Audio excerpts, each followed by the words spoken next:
Whoopsie.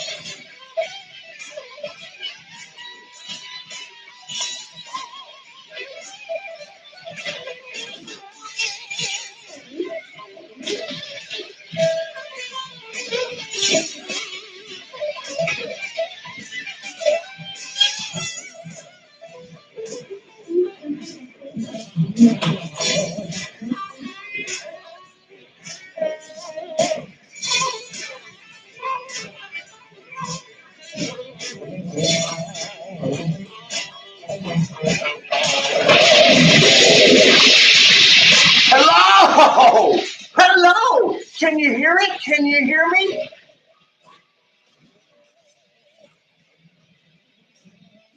Really? Someone says they can't really hear it. How about I turn it down? Party time. You got your beers? As I spit. Can you hear it now or not?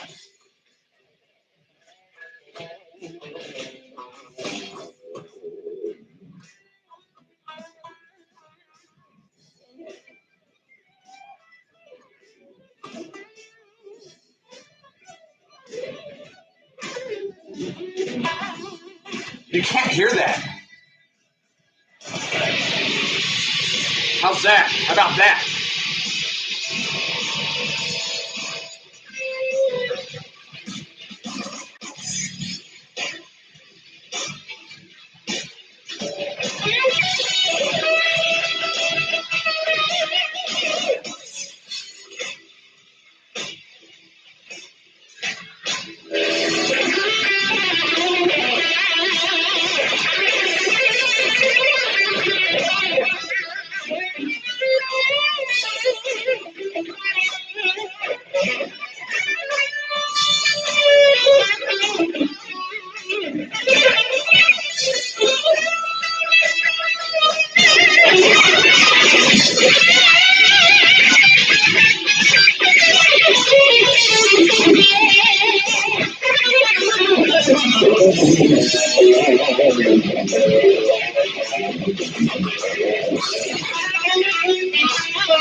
All right, let's just hang out. Can we hang out for a little bit? Oh, what do we got here?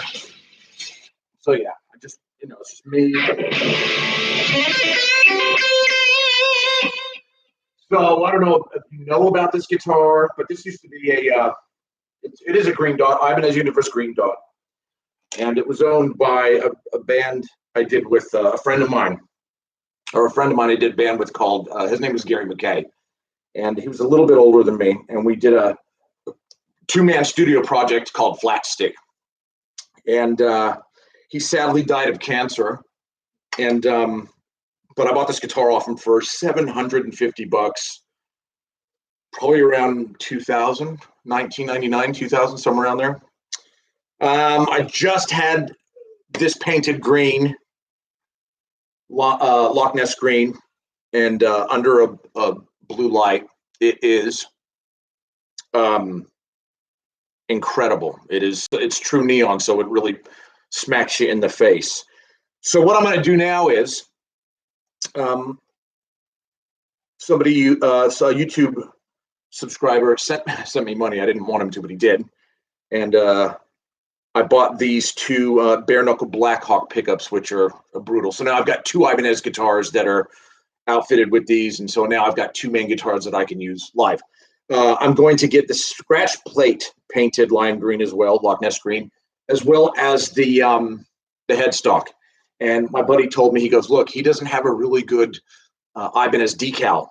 And I was like, good, I don't give a shit. Like, it doesn't need a decal at all. It'd probably even work out cooler if there was no decal. I'm going to stop for a minute. The one thing I don't like is the whammy bar is a bit shaky in there.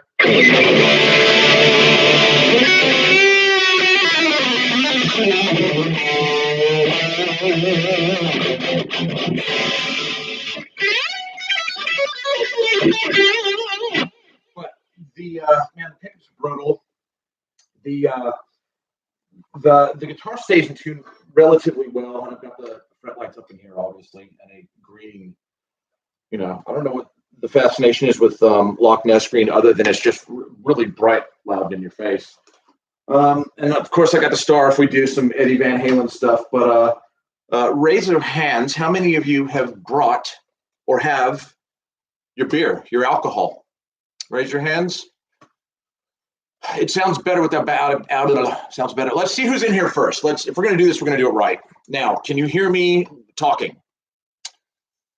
Joshua's here, stayed up. Blackie's here, Raza Ali's here, Lance Ross is here, Orange Noise is here. What happened to the middle pickup?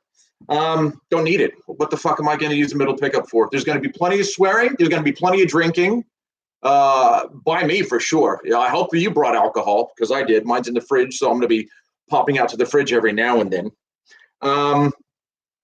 What I really wanted, what I want in a guitar is this. I actually want a two-way toggle switch. The guy at the music store, he gave me 3, and I'm one of those dudes where it's just either smack on this guy or smack on that guy. There's no really in between, and I don't really do any nice. I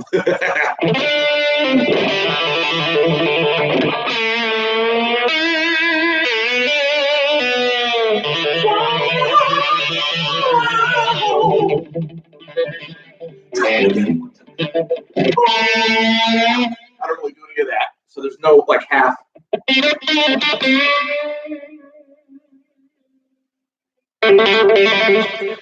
It's just either full bore or not full bore, or patch change to a clean channel, and away you go. But so I'm really digging this guitar at the minute, especially how loud it is. And the guy who did it, his name is Cameron Reese.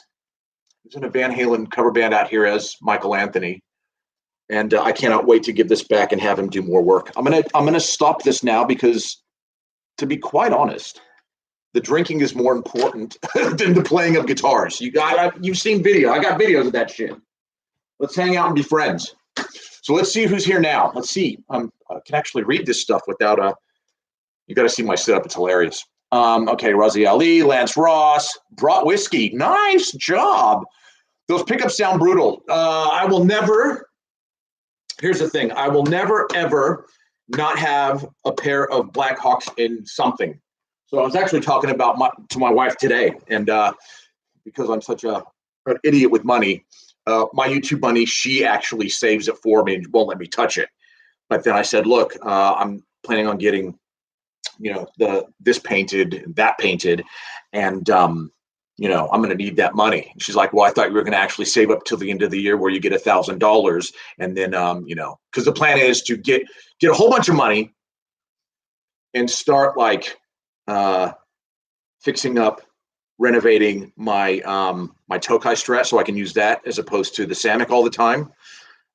So I want to get a Blackhawk for the fucking the Bumblebee because the pickup that is in there is garbage. Oh, wait a minute. Hey, also stay there. I'm not going anywhere. I just remembered that. So I'll keep that receipt. Oh wait, I need to. I don't know if there's any Ibanez.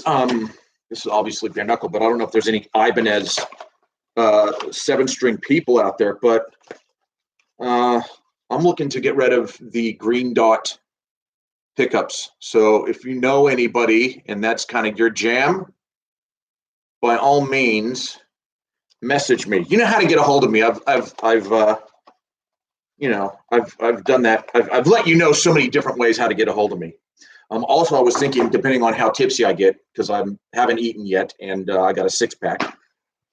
I got my WhatsApp phone number. I was going to say, if we were going to have callers call in, we could do that as well. Let me read some things, and I'm thinking about getting a beer. So if you, and let me find out where everybody's at as well. Okay. So, man, Andrew Walton's in the house. Rozzy Alley, Blackie, Andrew Walton yet again. Joshua Jones. What about Whitehawks? Hilarious. Go into comedy, biatch. Orange Noise, Lance, Blackie, Noir Fells. I can't read with the glasses. I'm trying to be cool, but it's obviously not working out. What's up, guitar people? Nice. Noir Fellas. Have you ever tried out the Hughes and Kettner Black Spirit 200 amp head? If so, what do you think of it? Nah, I'm not a. What are your top Racer X tunes riffs? Okay, hold on. One question at a time.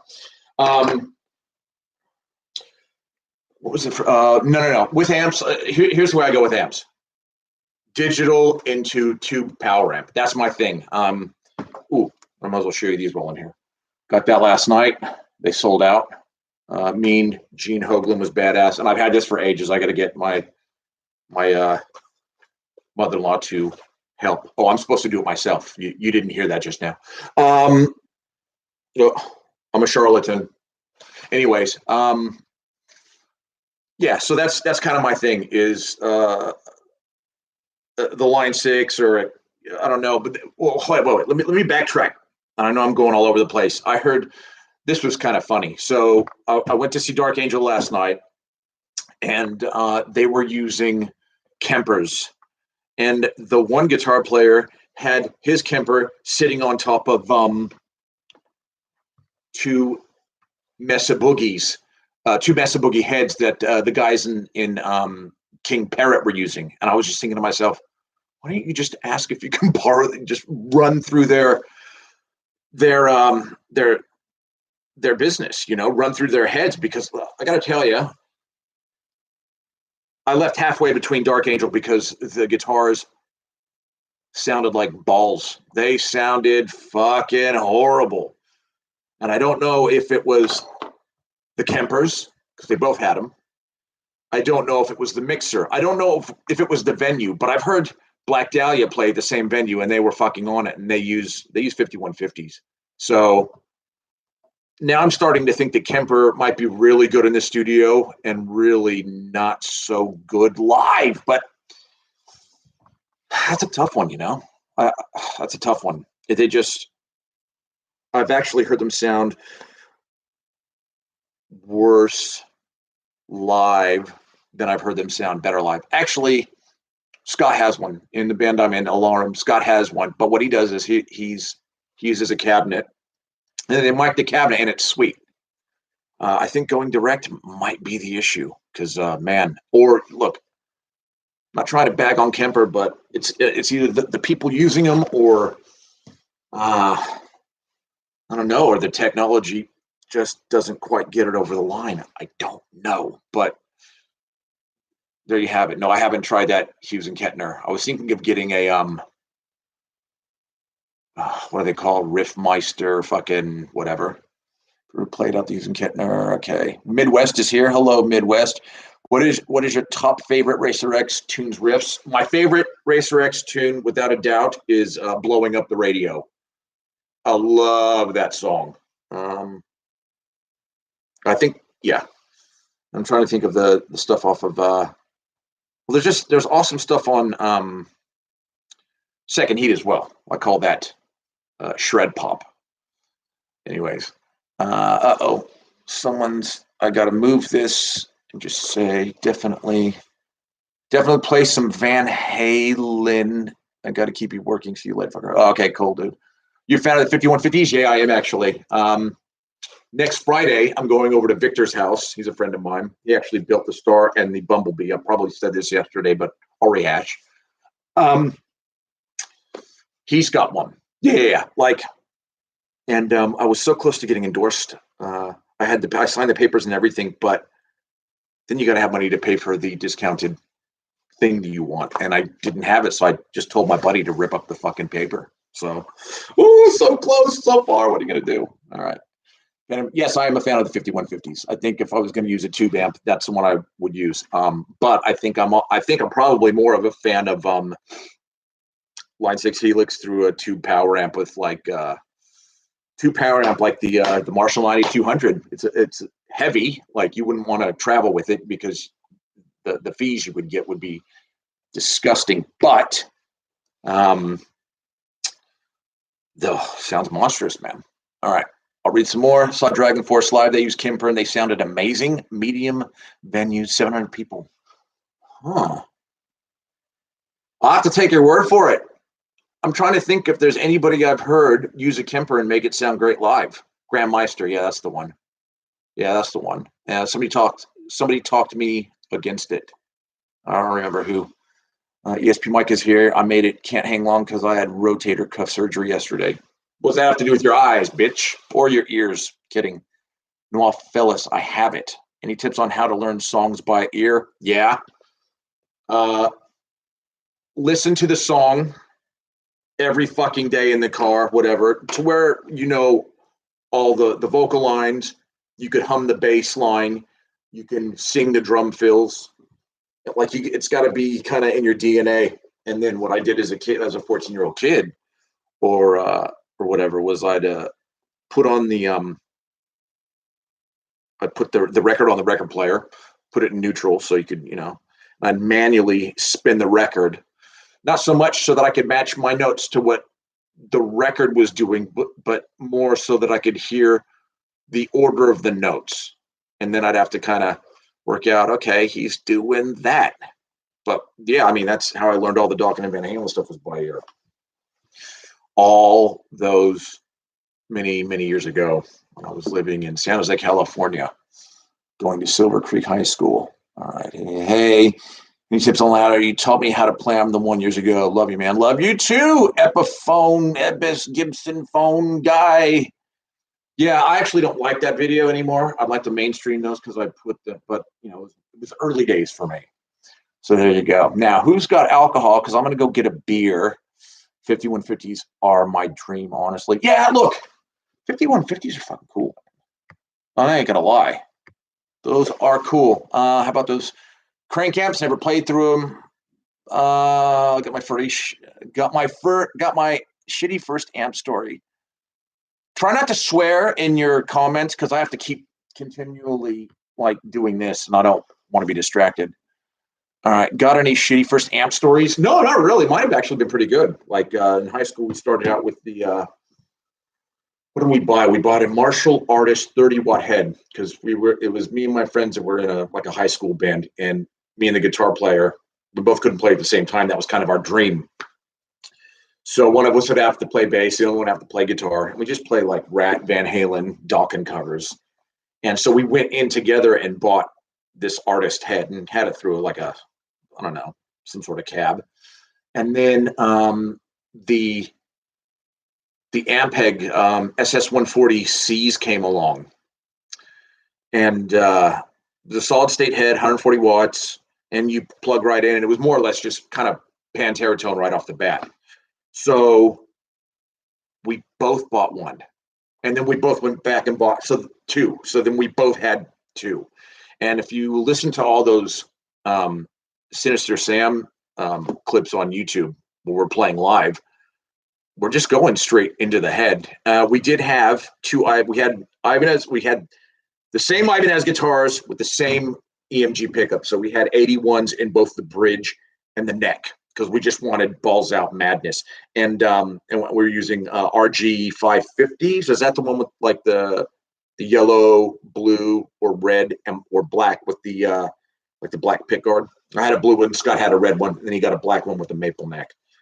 But yeah, and it was crushing. And then he got an IntelliFX because he was always more cashed up than I was. I'm always the poor guy in the band, and I just had to run, straight into the head, and then I had.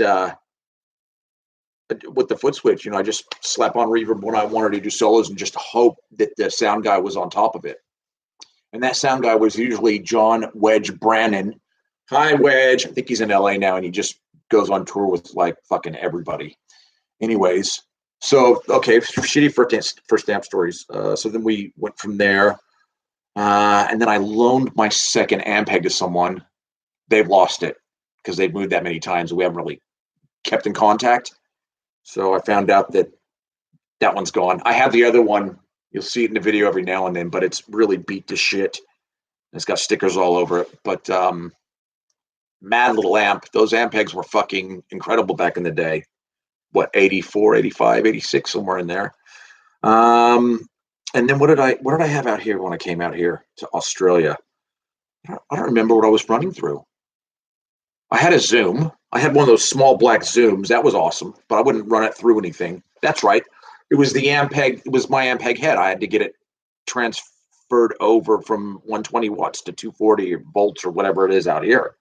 And I used that for a while, and then I got into the Line 6 stuff. So I had a first pedal board I had from Line 6 was one of the XTs. I had a couple of XTs, the XT Live, and I got the HD 500, and now I've got a Helix Lite. And I just, as far as, I'm just going to stick with the Line 6 stuff because I know it, I like it, and I can make it. Oh, and I had a Boss GT8 too.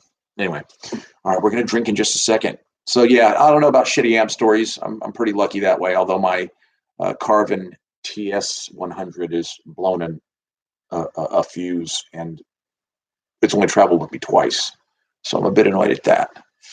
Would you recommend for tone mainly for home use up to $1,000? I use a pretty mediocre solid state combo. Dude, I don't know. Oh yeah, you're in Israel. I don't know what the conversion is. Try to get a 5150, or I don't know, like if it's for home use, it can just be a little tiny something. I don't know. Yeah, if anybody wants to answer his question, by all means, go for it. For $1,000, I don't know. Drink up, fuckers. Yeah, Reese is ready to rock. Could be there's 1,000 people on us. Also, got a beer. Let's go. Okay. Give me a second. How did you learn theory? Oh God. Okay. You guys are asking a lot of guitar questions, which is good. I mean, that's why I'm here. But you know, we also need to drink. That is most important. All right. Give me a second. Talk amongst yourselves. I'm gonna run to the kitchen, get a beer, and we'll get to doing some more stuff. Don't leave. Don't go nowhere.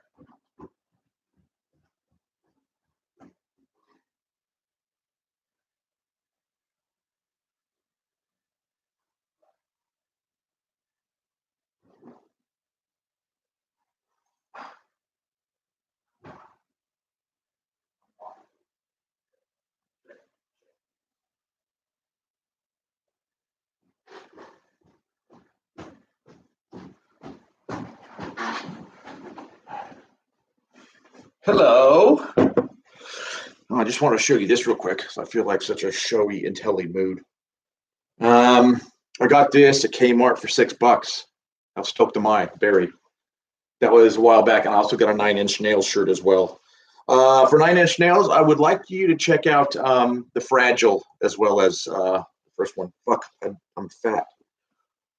Oh well, what are you gonna do? And obviously, this is my Kiss shirt, which I love very much. I'm also getting a tattoo of Ace Frehley's solo album, this guy right here, on my arm here. But I'm gonna have Christian do the whole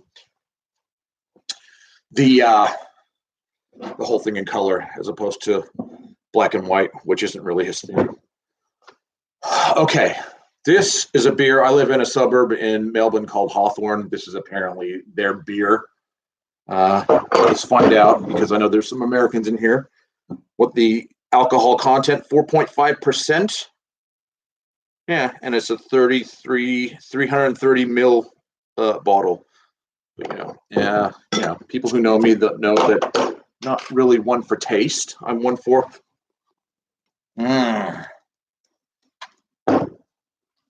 fuck. I'm one for content. No, I like to get wrecked. I ain't gonna lie. I'm not there. I don't drink beer for the taste. I drink beer to get wrecked. And I had some Furfies last night. My parents-in-law are going to love this because I'm destroying their stuff. Hello, parents-in-laws, as I spill my first beer all over your table. shit balls, mate. I think I've done it. What are you gonna do? It's rock and roll. And I think my father-in-law can appreciate that.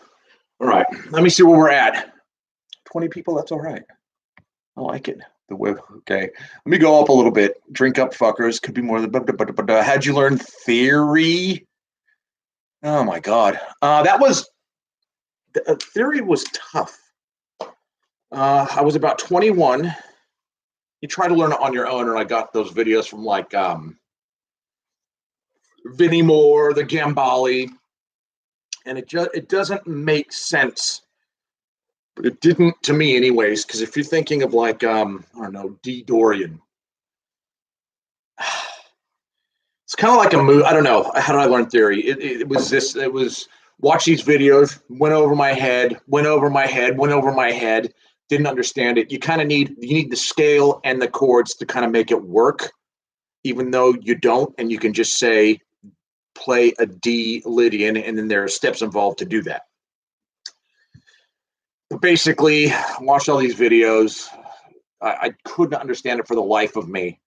And then one day you're nowhere near a guitar. You're driving down the street, and it's like, damn! You're like, holy shit! I understand modes. And one of my favorites is Lydian.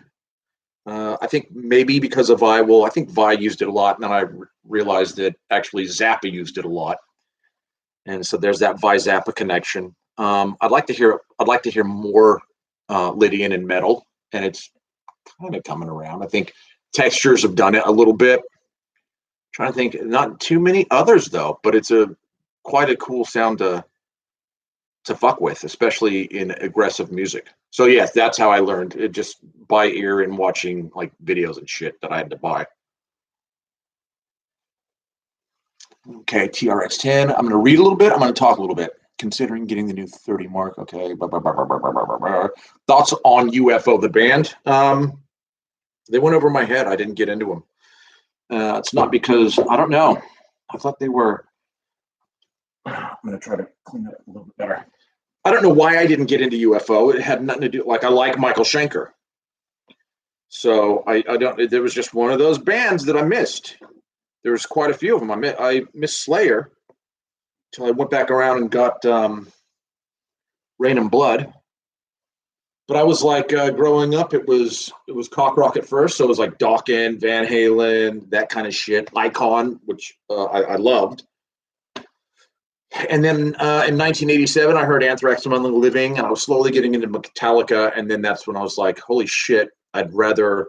I enjoy the songwriting of thrash because there's more muted power chords. There's more chromatic stuff, which I think is just so awesome. And I mean, SOD was probably the heaviest thing I could think of at the time, and I just thought that shit was incredible. So I loved that as well. Let me see. AC, you guys are still talking about Mixolydian. Yeah, Mixolydian's interesting because it's like I call it happy blues. Like everybody has got their own little way to identify the modes. I think of Mixolydian as like happy blues. And I also noticed that, and I probably have said this before as well, that Trent Reznor, what am I doing? Trent Reznor from Nine Inch Nails vocally uses a lot of Mixolydian in stuff. And for some reason, I guess it's got to be the music, but it sounds dark. He makes it sound dark. I love it. God bless Trent Reznor. I saw him. Me and my wife saw him in a music store, and we were pushing each other. Go talk to Trent. No, you talk to Trent. We're just in a corner. Fucking neither one of us could do it, which was a bit of a bummer. Cheers. You having a drink or are you fucking around?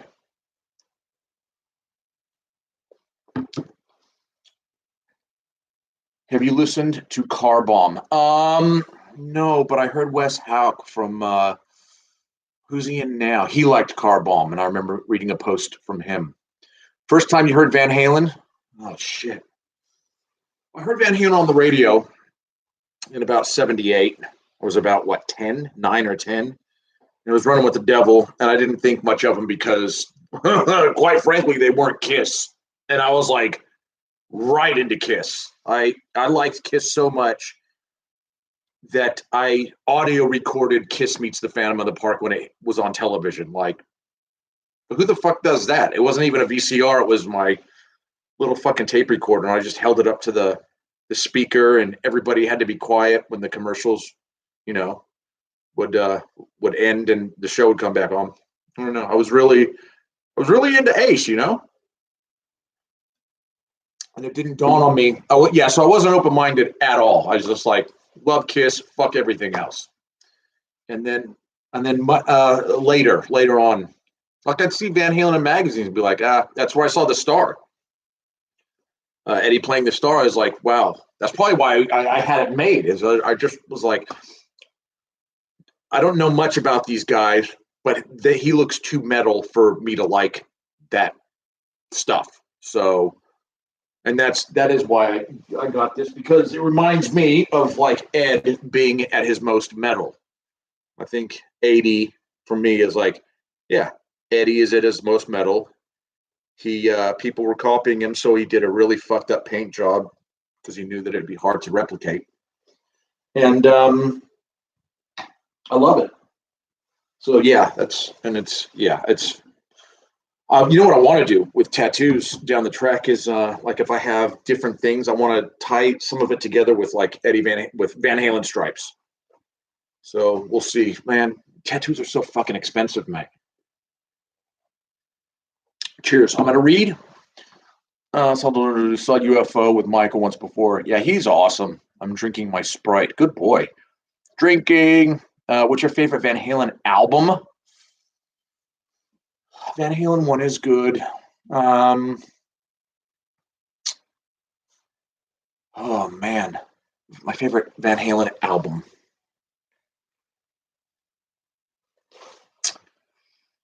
Fair Warning and Women and Children First, and between those, probably Women and Children First, just because I love how fuck, I got a guitar here.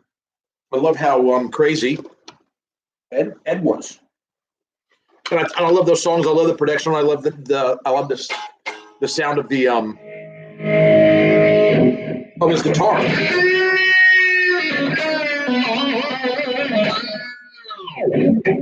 Can you hear that? You can't hear it. I'm not going to do it.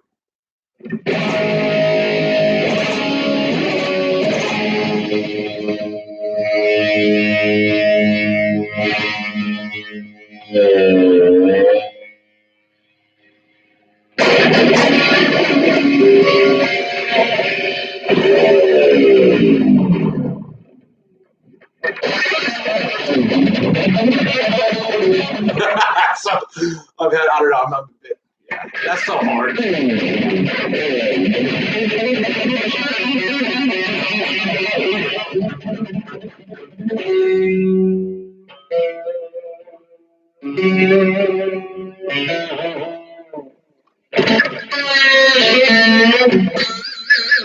Play the You're No Good solo. All right, I'll try.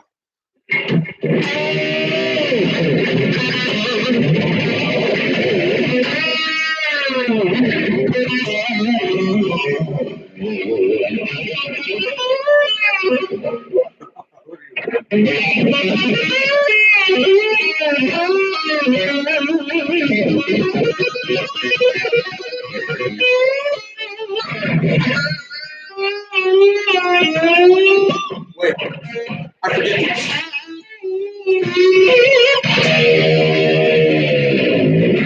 If you're not on top of it every day, they kind of go south. Sounds dope. Let me try that.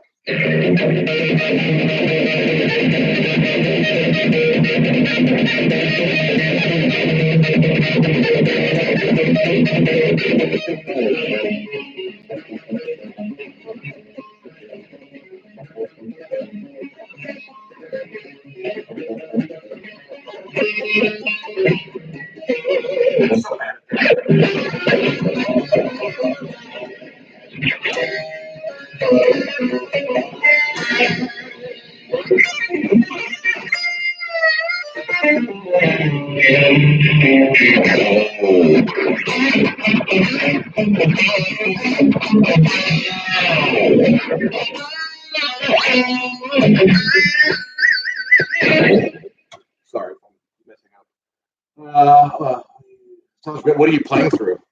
I'm playing through the Boss GT whatever GS 10 fucking whatever, and I just found like it's called LA Metal.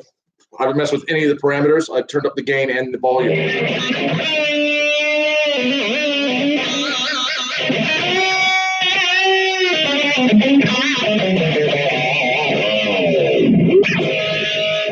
Not a huge fan of that delay.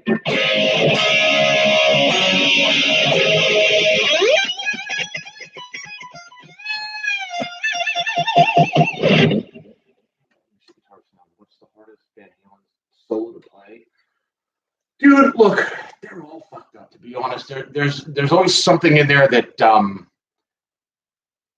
that if you don't get it right, especially with like bends and shit, that you're gonna run into some problems. Cheers, everybody, drink up. Like even the.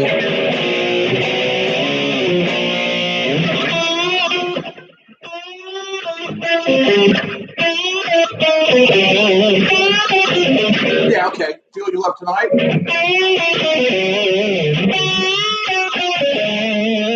Those bends.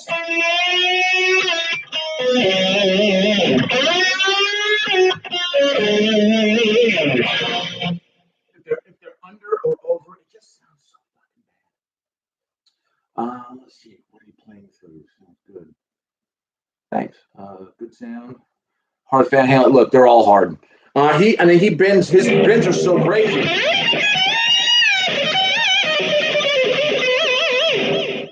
Always bending like you're an A. You're bending a G note to a B note. Major third bend. Those are brutal. And he does other ones. Oh, the hardest? Boy, let me backtrack. The hardest solo to play is Take Your Whiskey Home. The second part, because those big, dude, that ain't fun. That stretch right there, those aren't fun stretches. I'll play it maybe later. Cutting out. Uh-oh, no good. Guitar tone is great, but the audio sounds like it's getting drowned. Clickety clack harmonic on fire. 6th fret. A, D, and G. There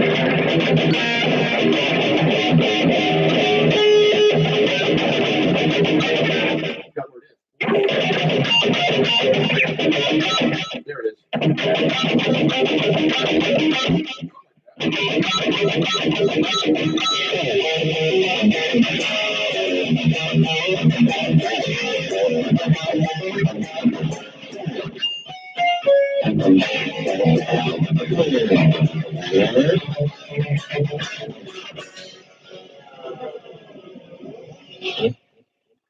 The sound is all messed up, dude.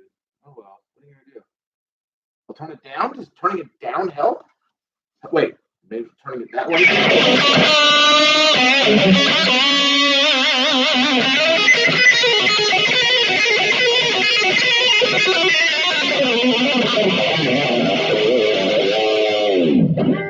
Better or not? Because if it's not better, we can just stop, go back to drinking and talking. All right, let me see. Guitar tone is great for the audio. Sorry.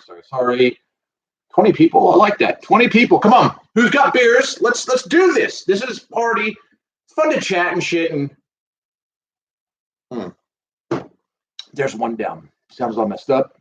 Don't you prefer a medium action versus low for broad bottom ends? No, I don't. Don't you play a Samick sometimes? Yeah, I'll get it. I'll get it because hold on. It's in the other room. I'll get it because I want to talk to you about it. I've got a friend in who's a pilot in Texas. His name is Chuck Creamer. He's on a tear. He's got money and he wants to buy. And for whatever reason, he's right into my wife's Samick. So it'd be good to just bring it in and play for a little bit. Sounds wicked, even with coming and going such.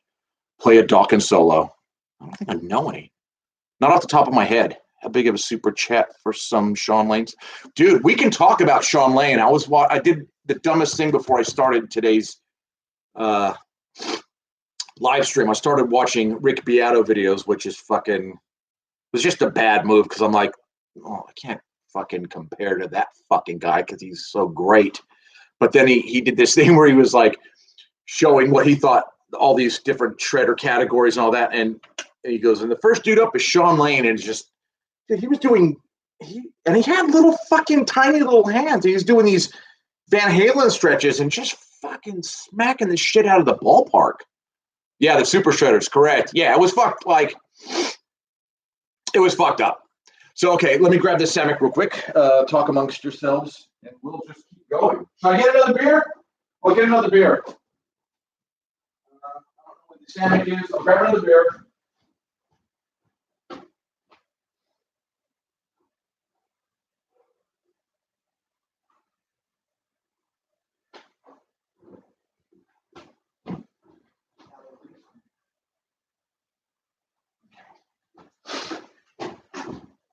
All right, here we go. Oh, I think at some stage there's probably going to be piss breaks as well. So at that point in time, we will all go together. Okay, beer 2 is right there. Let me see if I can turn this up just a spell. Probably be out of tune.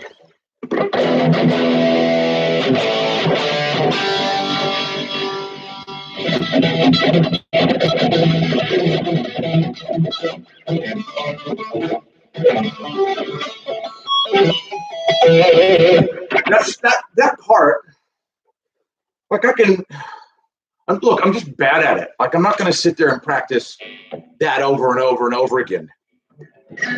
But if you can kind of get that's so hard.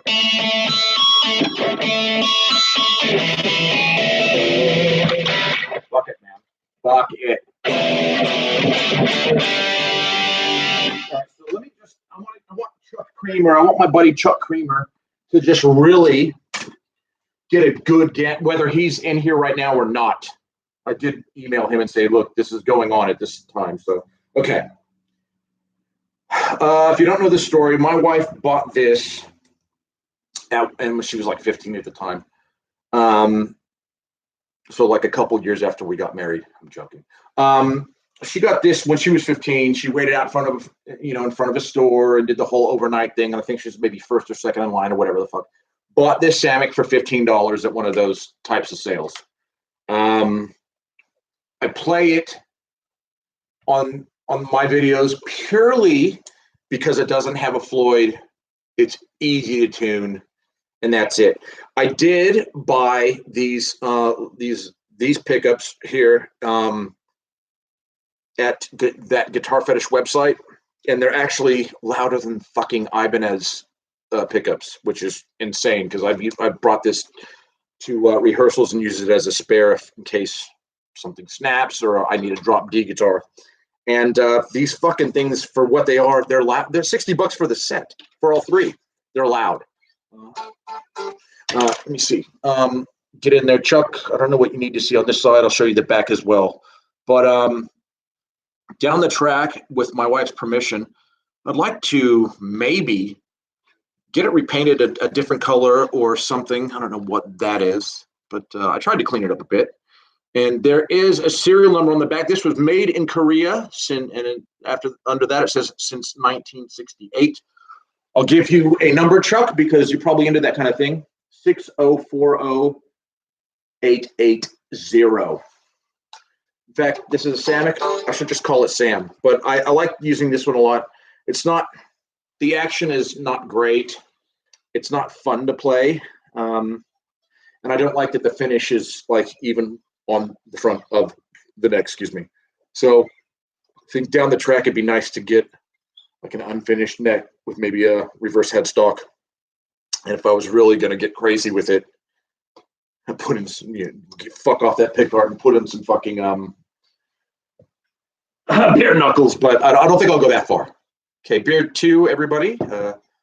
Grab your drinks, what have you. I'm gonna read some questions and talk some more. Do you remember the solo you did for the Mob Rules a while back? Really dig the solo that came about. Cool, thank you. That was just all. It wasn't all one takes, but at least you can see the video somewhere. You can see my thought process. That song is almost done. Luke Walton had it mixed and had it mastered, and I actually don't know what we're waiting on, because I was quite happy to just put it up as a fucking MP3 on my channel. But I think we actually might use it as like a Calkin. I'm in a metal cover band now. Fuck.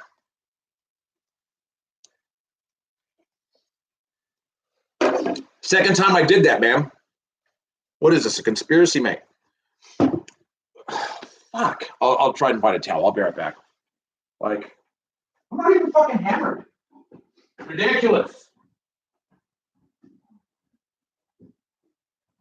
Got a washcloth.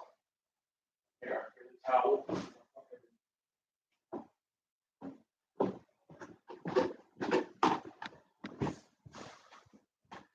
I grabbed a towel from my father-in-law's bathroom. Fucking hell, mate. I have to wash this now. I hope he never sees this. Don't ever tag him in this. If you know Jeffrey Asher. Ridiculous. I feel bad, but all I'm doing is opening beers, for fuck's sake. What was we even talking about, kids? Oh well. And out here in Australia right now, the grand final, which is like Australia's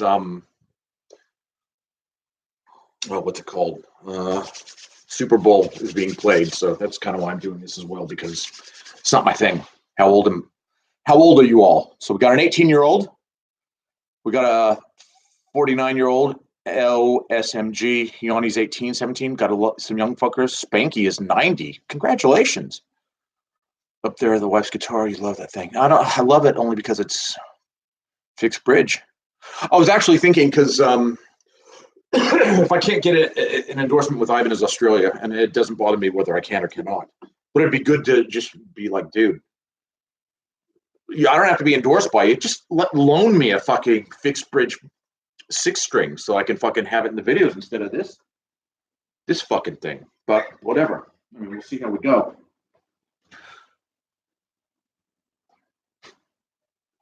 Make it a sinister Samick. Doug, the Lynch videos you did with Samick sound amazing, and the story you used for the Lynch video by Brother Sizzles. Thank you.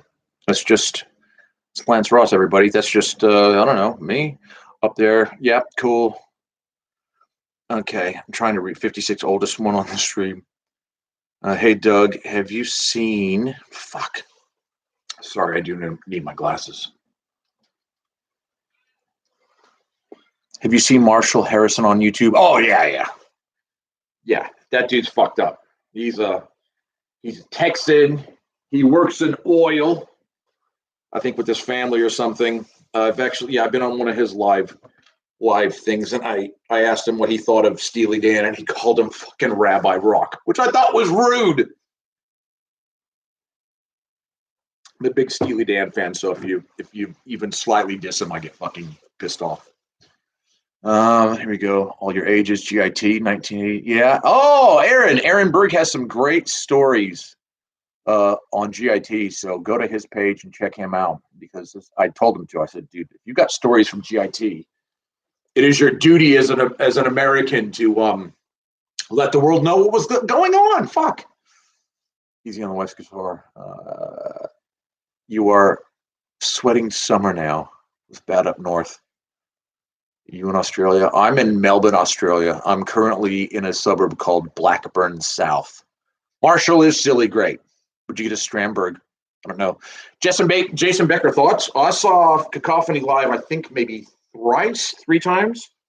And I think the videos are on YouTube already. One time at I think twice at the Stone in San Francisco and once at the Omni in Oakland. I'm not sure if that's true. Same with Racer X, but he's probably my favorite. My top 4 are Eddie Van Halen, George Lynch, Jason Becker. I forgot the fucking other guy. Who the fuck is the other guy?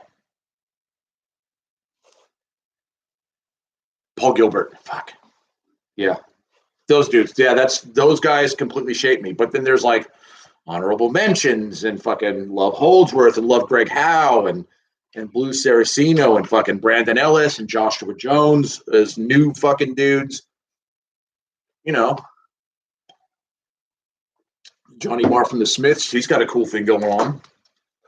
Let me see. Let me read some more. Would I get a Strandberg if they gave me one? Yes. I don't even know what the fuck one of those is. Do you like David Ross solo albums with Vi Becker and John 5?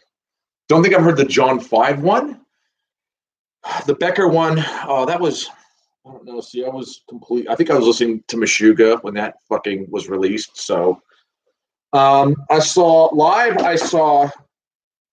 the 5150 tour in '87. I was wrecked as a young kid. I drank beer before the gig out in the parking lot like everybody else does. I saw both Eat 'Em and Smile, was wrecked. Saw Skyscraper, was wrecked. I think that's when Dave actually got his shit together because he really kicked ass on Skyscraper. I've seen Van Halen 1984 tour. It was my first one. I was about 15. 6 months before that, I saw Stevie Ray Vaughan with my brother-in-law. Rest in peace, Ron. You were a lot of fun. Gary Moore, I love. He supported Rush when I was in 9th or 10th grade, and I didn't fucking go. So, yeah.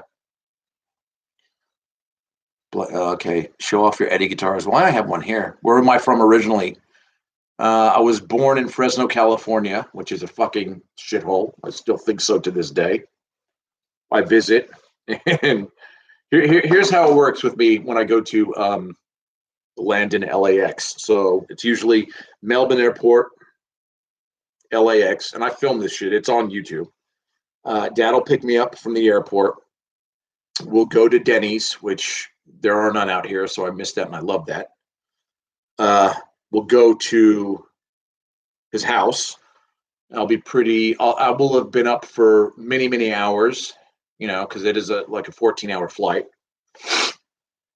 And then they will give me my late grandmother's car, which is like a white Toyota Corolla.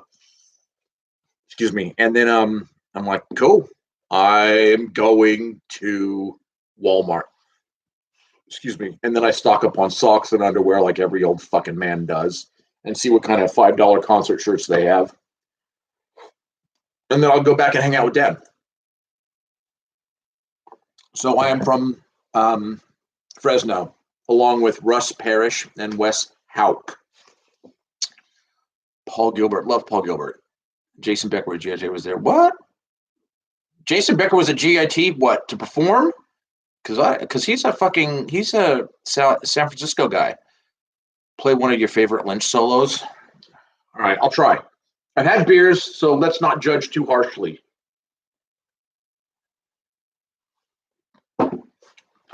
And I'll do it on the Star because somebody wanted me to show off the Van Halen. I only have one. Should I put on the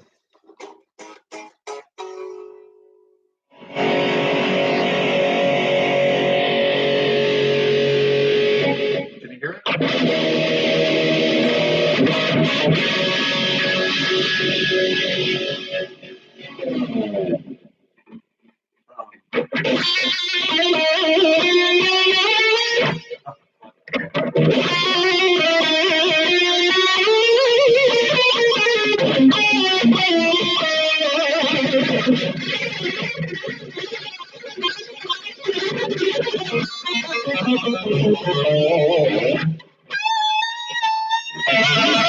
Sorry.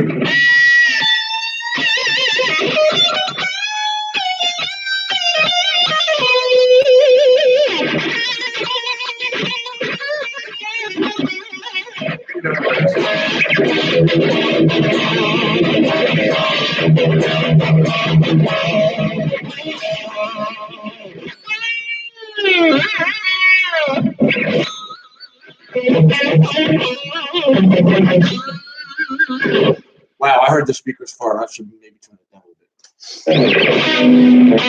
Can you hear that?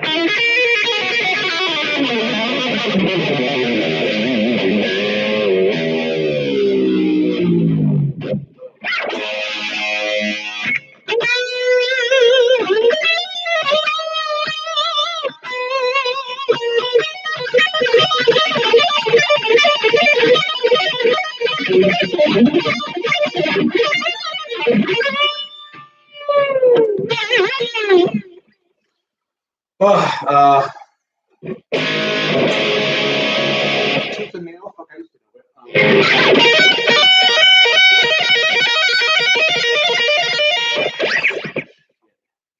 Play some Sean Lane. Are you crazy? I don't know any Sean Lane.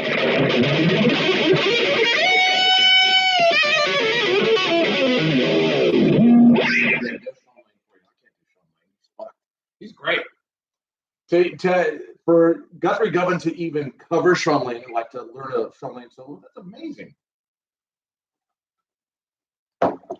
Guthrie's awesome. Paris is Burning, don't know it.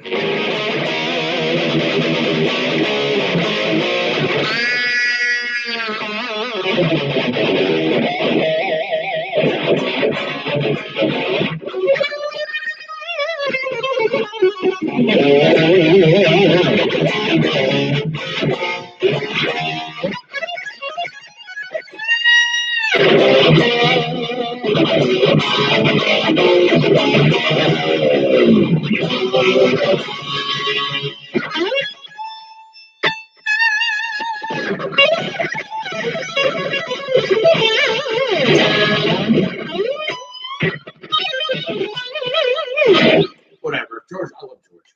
I love George. I love everybody. Pepperine, you still rock and roll. Thanks, Philip Taylor. 30 seconds of what? Shred Durst in the Battle Vest.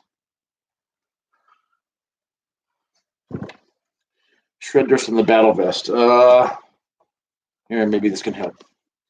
He's come up with a new thing where he mutes all the fucking strings up to there, so everything you get is. Oh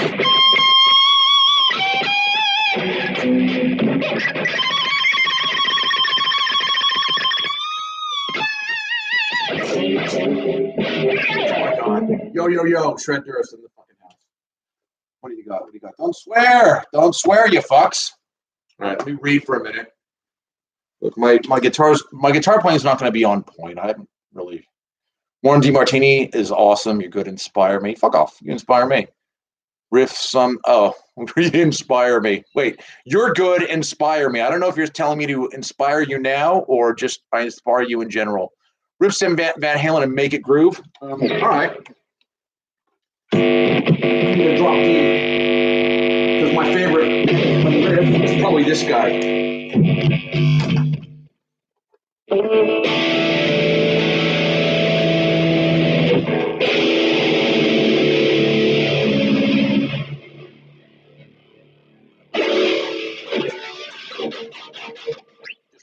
It's not that. I'm going to turn this down because the speakers are farting a little bit. This is dedicated to Mike Hickey, who is Joe Bonamassa's guitar tech and a great guy. We drank with him the other night, and I fucking loved it.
That's probably one of the best riffs ever fucking written, in my eyes, anyways.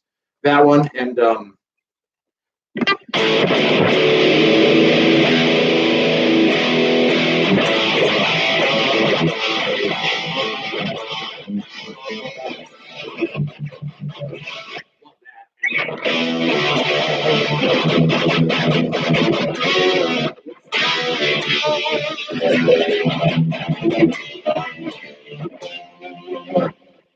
that song is fucking awesome. I think we're We're not doing mob rules. Calkins not doing mob rules. We're doing heaven and hell. Too loud for mic you're using. Uh-oh. Pantera will meet again solo. Don't know it. No, look, Sean Lane was a fucking. He was a gun. Unchained. Oh, look. No, I'm not going to do Unchained. Too bad for you. Okay. Turn your boss thingy around. Heavy metal mob rules. Sammy. Plastic audios, please. Get the fuck out of here. Sound ring again. Look, okay, look. Let's just relax. Why does it have to... Oh, yeah, better?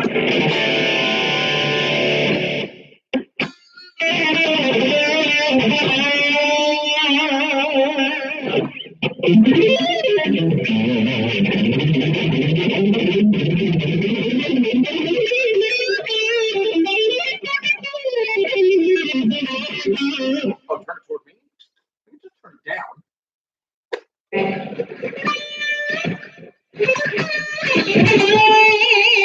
Is that all right?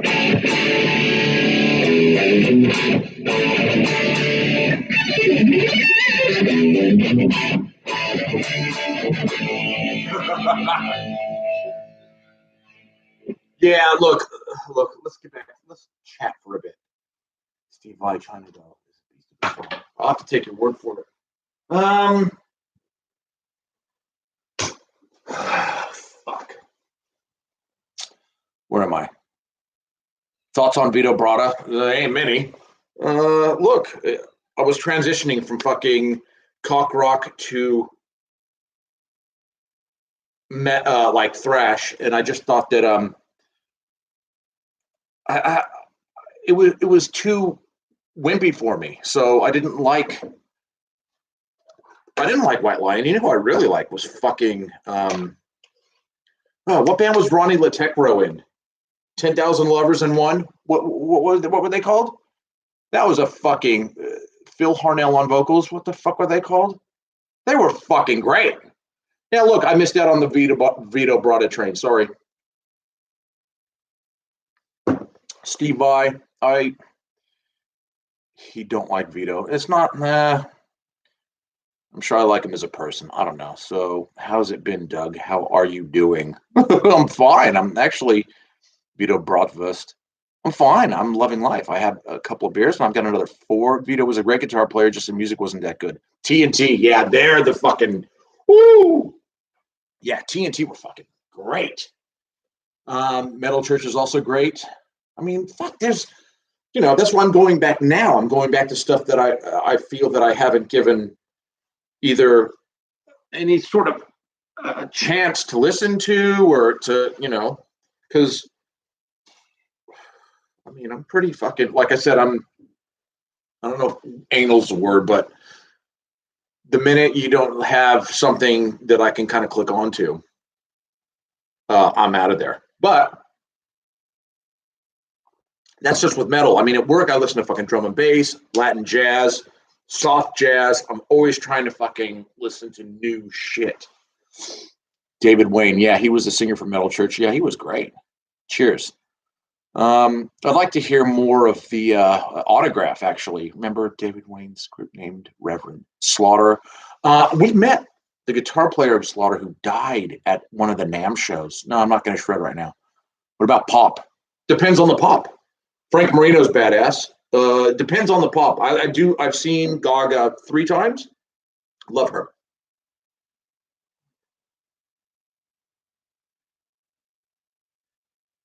It's a raven. I might die.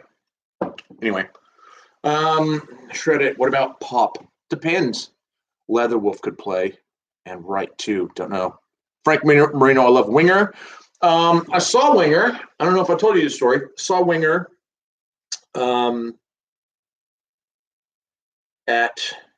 it was Mr. Big and Winger. My friend gave me a fucking pot cookie, which I'm not a huge fan of. But I took it. It was one little cookie, and I thought I'd be all right. Nah, I was fucking destroyed. And yeah, I was zoning the fuck out. But Mr. Big were good. Winger They had fucking Pantera, I am telling you. I don't know what they were using live, but their shit was fucking brutal. Their sound was fucking off the charts. So yeah, kudos to Winger. Then that first album, Headed for Heartbreak, and all those songs. That's a fucking great band. Great fucking band. Oh, here we go with the Buckethead again. Oh, I love Buckethead. He's my favorite. He taught me everything I know. Philip Taylor. Yes, I've met David as well. Good friend of mine recently was playing with Metal Church. Sean Baker is his name. Cool. You ever get any comments on your Dawkins shirts when out in public? Yes, when I was in the States, I did. There. Please don't swear in the comments. Because I have to take shit. Yes, I do. Yeah, fucking hilarious. Interacting live. Yeah, fuck yeah, dude. I might give out my phone number later, and then you can just call me and we can talk that way. Vicious Rumors, I love seeing them with one of the biggest club shows. Thoughts on Danzig? Glenn seems like a nice dude, but Danzig. No, I'm more into the Misfits. My wife is into that, kind of like the Cramps and the Misfits. That's kind of her jam. So I'm always trying to get her to enlighten me on stuff. Iron Maiden, The Prisoner's great. Iron Maiden in general, I love them. Buckethead, favorite guitar player ever. So you want to keep the Kemper for yourself, or are you happy with the Helix? The Kemper's not mine. The Kemper's my father-in-law's. He was a professor of criminology. He's now retired, and he plays in a band, and he's got like Strat. He has a Strat. He's got a Telly. He's got a Les Paul. He's got a Kemper. His back is fucked, so he's got a tiny little Line 6. I go back like 3 or 4 videos, you'll find the fucking thing. But after being here and hanging out here at the house, my favorite piece of gear is that, because it's one cord plugged into the wall. You got one cord that goes into your guitar. You've got backing tracks for days, so you have to stay in key and stay in tempo. And they've made it to where the tone will match the style of music. That's your best teacher right there. If you really want to get serious, get like the Fender G-Deck or the fucking Boss. That's all you need. Okay, let me just read for a bit. I'm feeling happy. So yeah, yes, I love the Helix. I love the snapshot feature where your whole chain is like there, and then you hit one button and only these 3 light up. You hit another button and you have like all your amps in a chain. And so basically you have trails. So you're playing a solo with massive delay. You hit on your rhythm, the delays bleed over while you're playing the rhythm. I think that should have been done fucking years ago, but I know processing power and all that shit. Okay, I'm trying. Sorry guys. I'm trying to keep a balance between reading and chatting. Playing on Don Dawkins' solo album was insane. Billy White and John Norum, without a doubt. I cannot find that on Apple Radio. When's Alarm going to do a show next?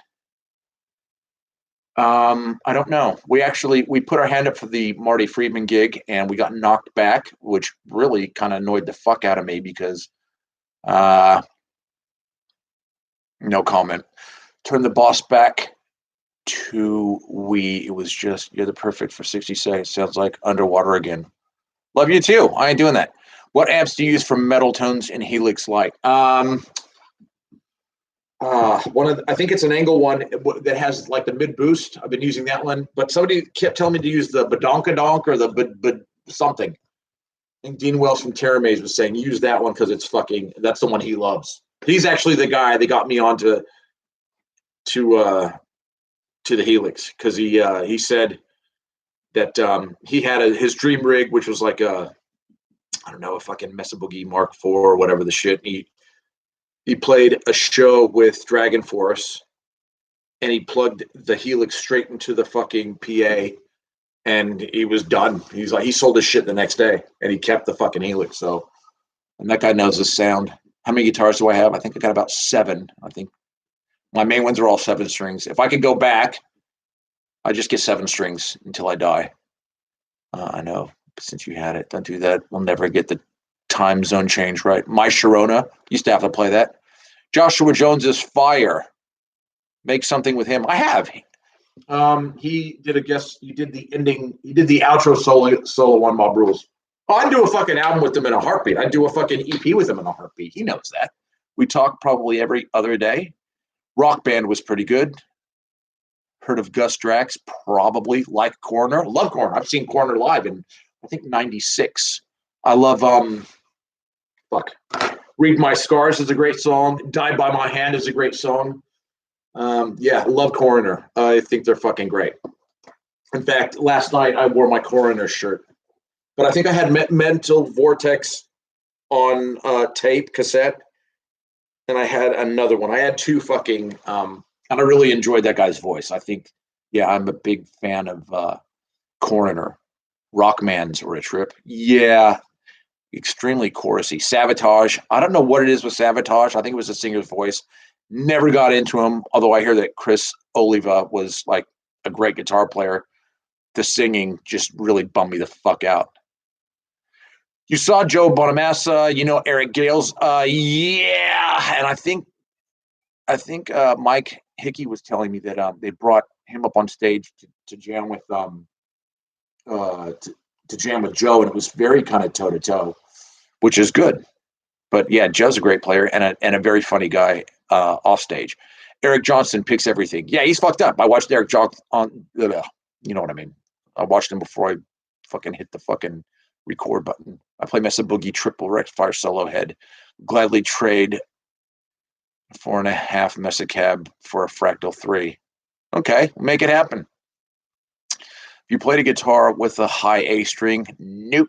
I'd bend it and it would snap. Was bummed out when Vivian Campbell left Deal for Def Leppard. Motherfucker's got a fucking, you know, we didn't know his situation. He's got a wife and kids and shit. I play through a Boss Katana 100. Cool. Any modern metal solos that you like and would recommend learning? Yeah.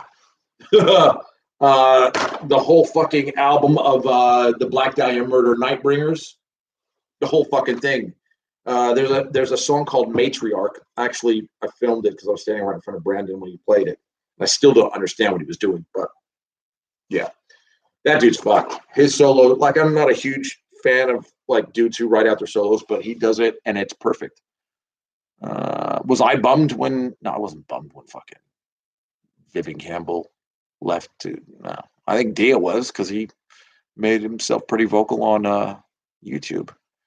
And he wanted, yeah, okay. Remember Stanley Jordan? Yes, I do. And he was fucked up. Just saw Eric Gale's small show here. Yeah, he would be fucking cool. What gauge strings do you prefer? 7 and 6. I use the same. So we talked about this yesterday. All my 7 strings are 9 to 42 with a 54 in the low B. Jammed at the Loft with Black Dahlia. You did? You were the supporting act? Like that would be a great.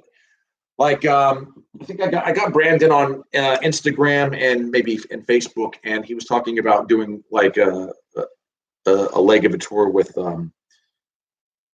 Meshuggah, and I was like, fuck, that would be good. But my favorite bill so far has been Meshuggah and Devin. That was great. And then I was done. I was like, I've seen everybody. But I think Black Dahlia Murder with Meshuggah would have been just over the fucking top. Sunglasses Night Solo, that one. Did you see Meatloaf perform at the grand final a few years ago? No, I was actually working at a music store, but I mean, I seen the clips and they kept pulling him down, and it's fucking hilarious. That was a jam spot for practice. What'd you think of Brutality a few months ago? Didn't go?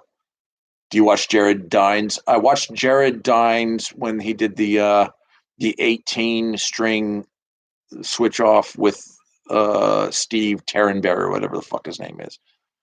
Look, if they're nice people, I remove my guitar judgments away from them. Like if Jared Dines is a nice guy, and he was wearing Rohan's from I Built the Sky, his shirt, so I think that's nice. Like because Jared Dines got like 100 million fucking subs, and he doesn't have to work a goddamn day in his life, which is good for him. Solid, good stuff. I have opened it up for a few major groups. Best one for me was with Mushroom Head. Yeah, that'd have been great. You a fan of Zakk Wylde or Estelle? 100%. Dude fucking burns. What are your thoughts on Pliny? Nice guy. I saw. I listened to a go get your beers because we're gonna kick this up. I heard him in a podcast, one of those guitar playing podcasts. I think it's called No Guitar Is Safe. He sounds like a nice fucking dude, and he's pretty philanthropic. So, yeah, I'm more into nice people than I am into whether I like their guitar abilities or not. Not that I don't. Like, the dude burns, but tons of people burn. I got my beer. I'm gonna go get another, and I might as well just put this fucking towel on the fucking table because you know it's gonna do that shit again. But keep the questions coming so we can keep this going. I'll probably, like, I'm fairly half cut. I mean, I can play, but it'll sound like ass. That hasn't stopped me before. But yeah, all right. I'll go get a beer. Talk amongst yourselves. I should just put that there. You can't really see it anyways. Yeah, we'll see how we go. I'll be right back.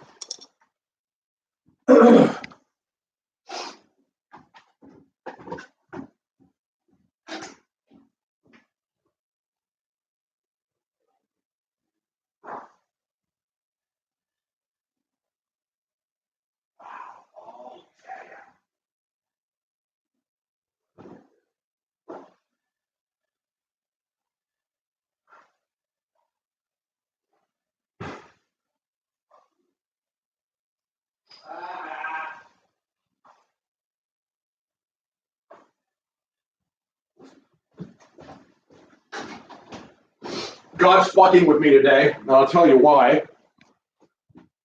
I finally did the smart thing. I opened this one over the sink in the fucking kitchen, and you know what? The cap popped off. Nothing. Not even the hint of spewage up the top. So cheers. Cheers, big ears is what they like to say in Australia. It's good hanging out with all 21 of you. Thank you. Okay, hold on. Let Daddy get his fucking old man glasses on. Mike Beato. What are your thoughts on Pliny? Mike Beato. Who's that? Is it Michelangelo? Love him. Hold on. You guys are fucking... Hold up. I gotta fucking... Do you know Rocco Peasant? Yeah, he's a nice guy. He fucking... Rocco Peasant sent me he emailed me a fucking Dawkins backing track, which I never ended up using. All right, I'll play for a second. It'll probably be ass.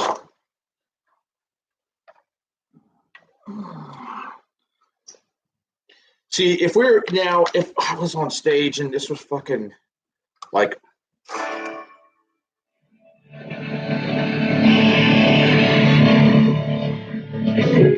how's that?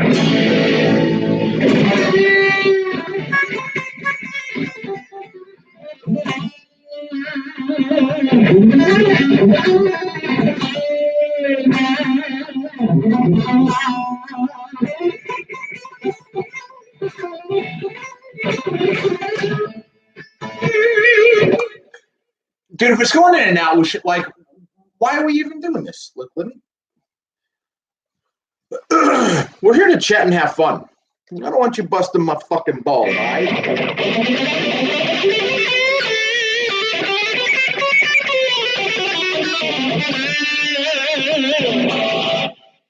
Cheers for beers. Absolutely. Much better?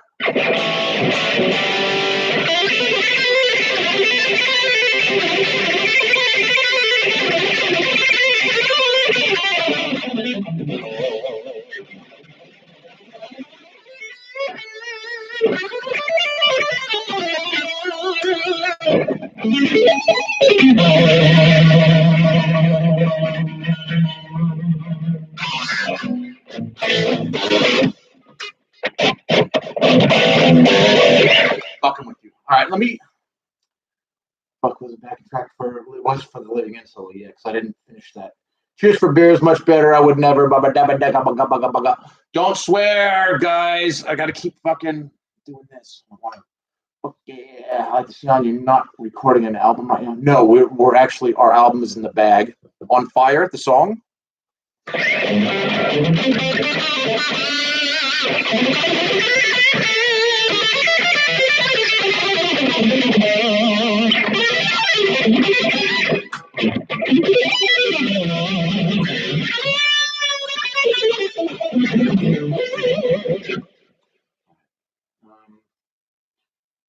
I'm not recording an album right now. No, we're done with the album. It's sitting there. We're doing like the negotiation with the record labels right at the moment, but we're actually working on the album after. It is weird, causing clipping on the camera. Still hear it all. Can I get the heavy riff to Hebrew? Know any Jason Becker stuff? I used to be able to play poorly, mind you. That's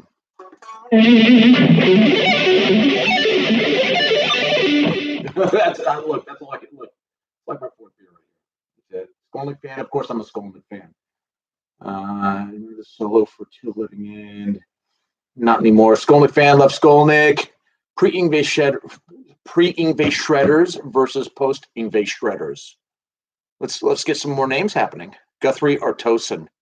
You're joking, right? Like, are you fucking real? Hell yeah. If it wasn't for Eruption, my opinion, On Fire would have been the baddest song on that album. I really like the solo in Ice Cream Man because of that big ass stretch. Guthrie for me, I'm the one. 11 Blue Egyptians, yep, great song. James Ryan can play a lot of the Jason Becker stuff.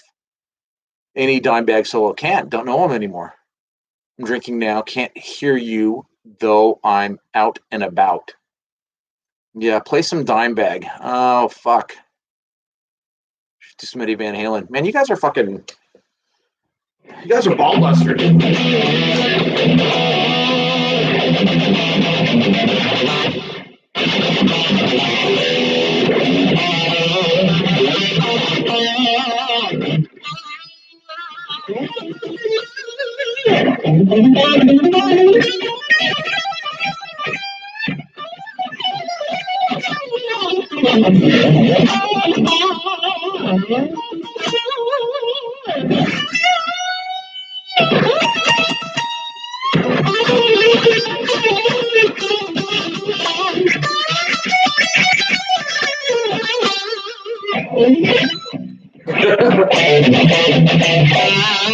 All right, enough. Let me just fucking, like, I didn't know I was going to be hit with all these things.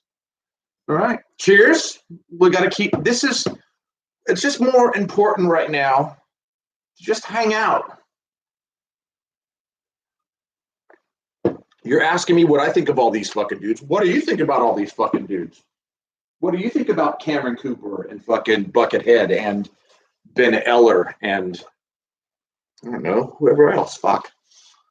Can't hear you play some Dimebag. I just did. Sales of Sharon Soul. Don't know it. It Van Hand. I'm the one. All right. Old Vandenberg. I seen that one song. Chastain, I saw live. Thank you. Cheers. Blackie. Love them all. All right.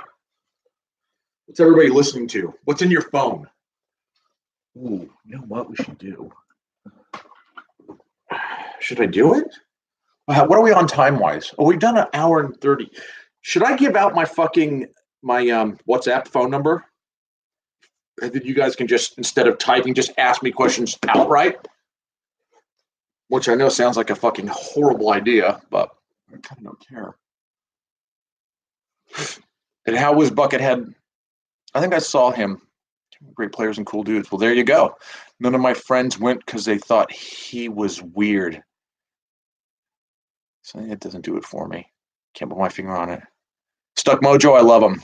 I love him a lot. I love what's Rich Ward. I think he's a great guitar player. Only music on my cell is my own riffs. That's good. Only 22. Recently, I've been a big Andy James run. Yeah, he's fucked up. He's great. Hardest thing you ever learned? James Ryan showed me the hard part to Motorman. Bruce's part, he wrote it, but I think he gave Paul the easier, higher harmony. I've done a video on it. I can't play at the speed. Yeah, the shapes are fucking horrible. The picking is fucked up. It's very tongue twistery for your hands, and it's the kind of thing where you need to spend probably an hour a day for 2 weeks just to nail that shit. So, like, I love that type of thing. I'm not fucking doing that. I'm just not going to do that. Hello, all 25 of you. If you don't have an alcoholic beverage, God damn it, that's what we're here for. So who have I met recently? Andy James is fucked up. Like, there's so many good dudes out there. Thoughts on Airborne? Look, nah, I don't know. I don't know about Airborne. I'm gonna just come out and say it. I think they're, very AC/DC-ish, which is fine. But a band I do like is that other one. What's the UK one? I believe in a thing called love. Saw them live. That guy's fucking amazing. That dude's fucking amazing. I believe in a thing called love. Gary Moore shapes the things. I used to know it. Gary Moore is awesome. He is fucking awesome. Andy PDX. Or is that, wait, where's PDX? Where's my man? PDX Guitar Freak. Yay! Hello, you fucker. Glad you're not wearing that goddamn wig anymore. Fuck. And hey, if anybody's been a nice, supportive fucking guy to me, PDX Guitar Freak from the beginning has been a supportive, fucking nice fucking dude. So kudos to that sweet motherfucker. Drink up. Got my alcoholic beverage. Good man. Just brewed a coffee. Nice from home. I saw Aaron Berg here. Yeah, he's a fucking great dude. There's so many nice people in here liking that new Mod Shop Strat. Alan Chevali. Oh my God, it's my stepmother's brother is in here. Oh, it's Alan the barber. Oh, of course, dude. I know who you are, Alan Chevali. Yeah, it's so funny. Yeah, dude. I need my head done again. I've been very, very, very lax. It's so funny. BOC Blue Oyster Cult. They're great for old. Cam Cooper's very talented, but his playing sounds a little too slick at times. Lacks the zaniness of his main influence. He's great for Jakey Lelix, though. I walked out on Buckethead's show. His band was terrible, and he was Gilbert Chomps. It's kind of funny. Okay. What up, dude? Lynch or DeMartini? I love them both. I actually think DeMartini probably has the cooler chops. George is weird now, man, with this fucking his fingerless gloves and his really brittle shit sound with that fucking with the phaser. Like, it's like he's trying to do Ed in 78, but with the volume turned on fucking half. And yeah, just really, I don't know. I saw him at a clinic and I was like, dude, what the fuck? If the following three guitarists were still playing recording today, which player do you think would have created the most interesting material? Vito Bratta, Randy Rhoads, or Vandenberg? Oh, Randy Rhoads, 100% Daddy Logan. Come on. That's not a,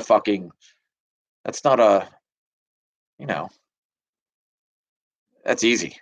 I'm 5 beers and 2 shots in. Well, Reese and the Shoba is going a bit nuts here. How many guitars in your collection? I said that earlier. I think maybe 7. I'm not one of those guys. I got plenty of friends that they will have something for a week or two and then fuck it off and then buy something else. And, oh, I'm going to sell this and this to get this. And then they have that for a little bit. And they're like, oh, well, fuck it. This is the one I'll never sell this because the friend that had it that I bought it off of, he died of cancer. So this is, I might get cremated with this. That's an option. The Star, I'll never, the Star, maybe the Star can go. I don't know. I just told my wife, keep one guitar and let's get the others in circulation. So just sell them. Like, who gives a, you know what I mean? Like, or give them away. I don't give a fuck. Like, if I'm dead, I don't give a fuck what you do with them. They need to be played. They don't need to be sitting in a fucking stand. You know what I mean? And I know you would agree. Let's see. Too many cool dudes here. I love that. Yeah, he's fucking awesome. I kind of stopped after Out of the Cellar, though. Yeah, ear training is the way to go. George Lynch had a cabinet called the G-Flip. I saw George out here not too long ago, and he was so fucking loud that I don't know what the head was that he was playing through, but he had the cabinets facing the fucking drummer, and I think the drummer may have had one of those whatever the plexiglass bullshit separator thing that I can't think of the cheers. But yeah, should I try playing one more time? There's a bit of a lull. You guys there? First time I interacted with someone who I clicked through their videos and stuff. Nice, metal guitarist. Yeah, Rick Graham is fucked. All right, look, I'll try one more time.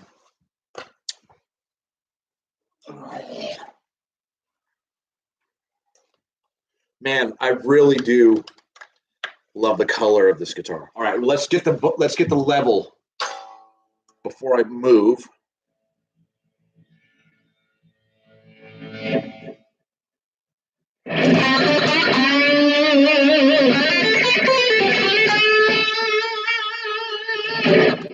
Now, can you hear that, or is there issues, or too loud, or too soft, or you know?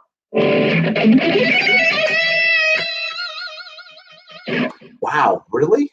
All right, cool.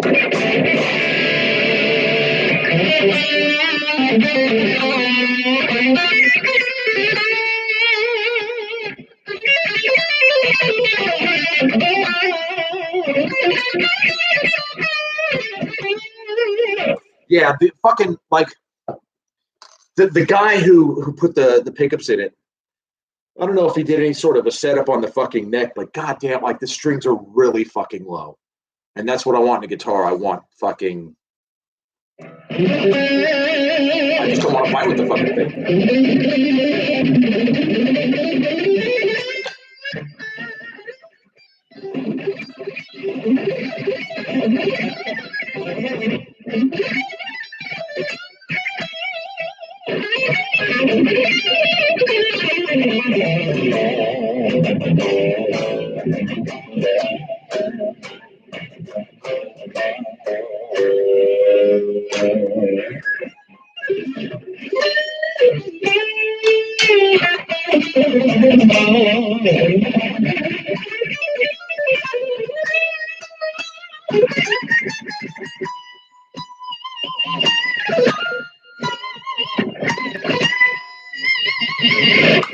I don't know. What am I supposed to play?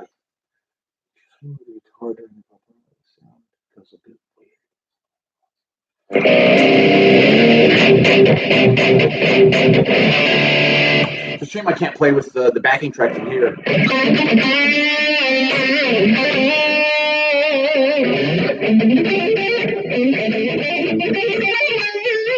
Oops.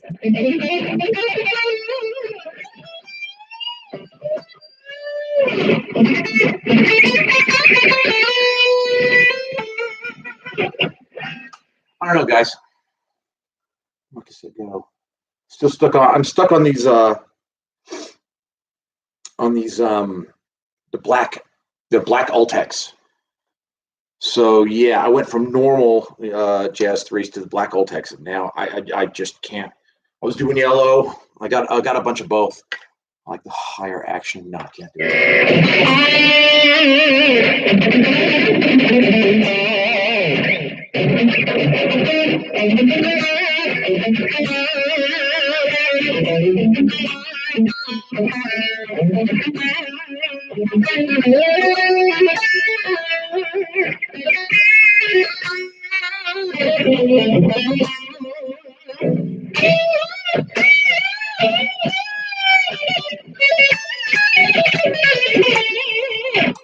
Yeah, that's a pretty good guitar.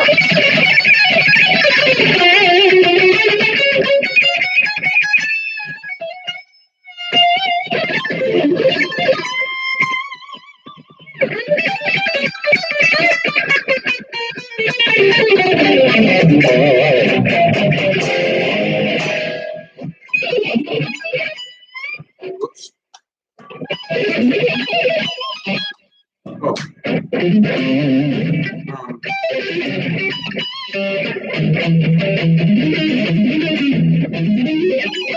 I should try to work on stuff while I'm doing this.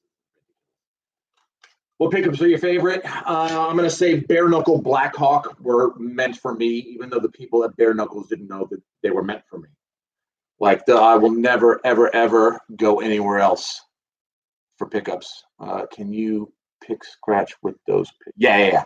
They're very hard to diminish. They don't get grooves in the fucking things.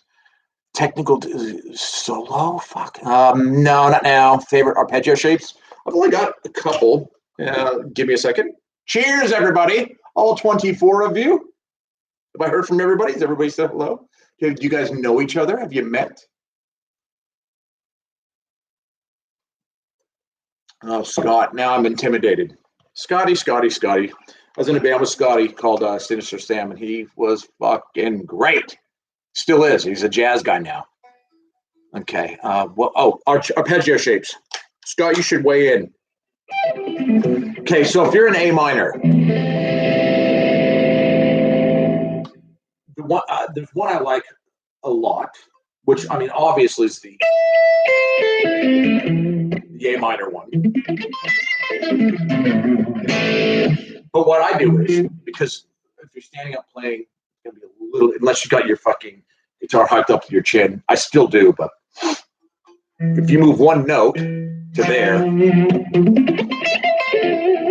it now becomes F major 7, which is in the key of, F major. F major? Is that in the key of fucking A minor? Even though I don't really know right now. So we've got,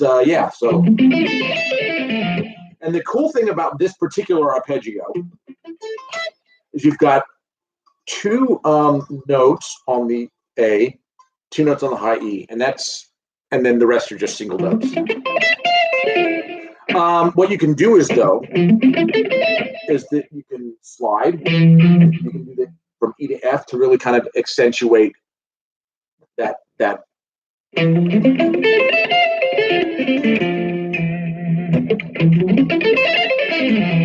of a thing. But the cool thing also is that you can sweep one way and then descend without using your pick at all. So you can kind of. And what this does is, if you start tapping, so you can start.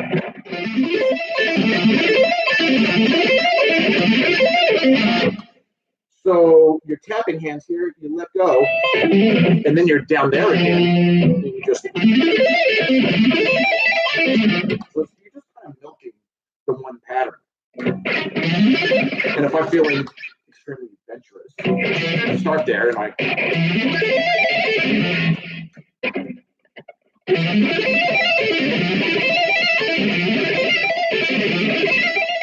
So that's like it's like an F major 7 thing. Move that whole thing up to A major 7, and now you got a little song.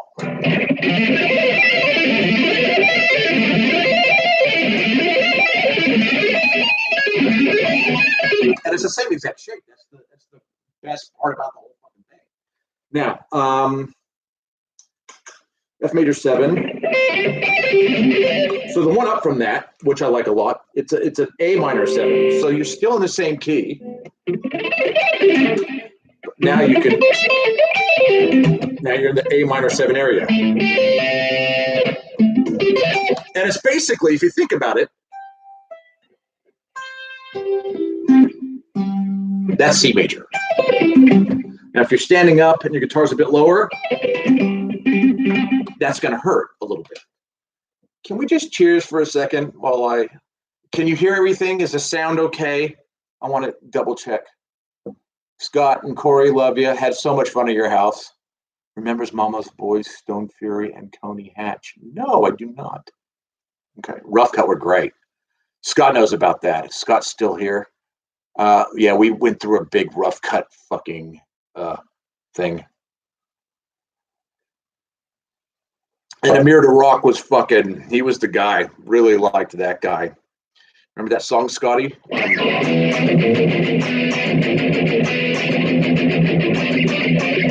Rocky George is badass. Laz Rocket, Chasing Charlie.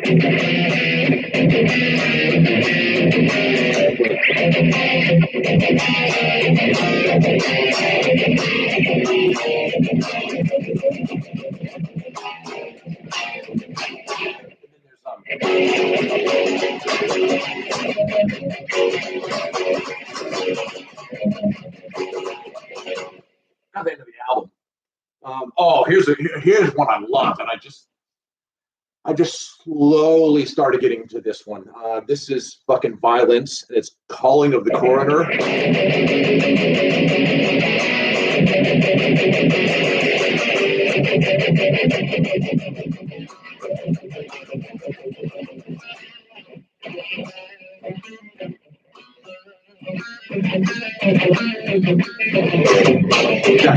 Oh, that's a violence are coming out. I am absolutely going. Cheers!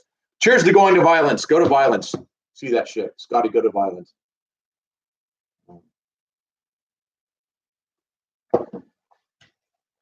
I'll finish my thought. Okay. So this A minor 7, obviously going to be in the key of A minor. So you got your F major 7, all in key. You got your A minor 7 here. And then if you take this shape here, bring it up to the here.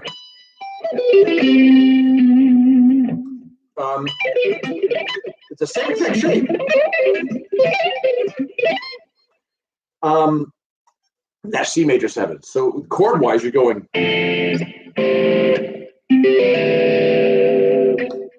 kind of fooling people that you're doing all this wacky different shit, but you're using the same exact shape twice in just a different part of the neck.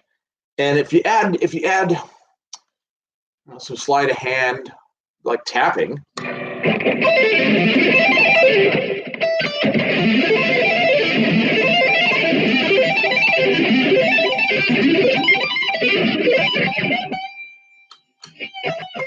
or whatever, like however you want to get out of it, you just fooled a bunch of people into thinking you're pretty hot shit. There's an A minor one here I use, but only to ascend to launch me into the other places. So it's basically a whoops. And I don't even play it that clean at all because it's just a blur. It's just a get in there. And,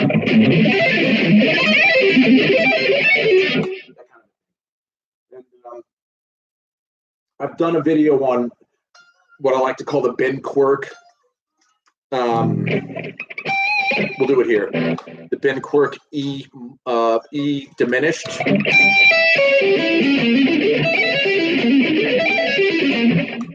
don't really work on this one much, but it's instead of going here, 15 goes straight to the 12. And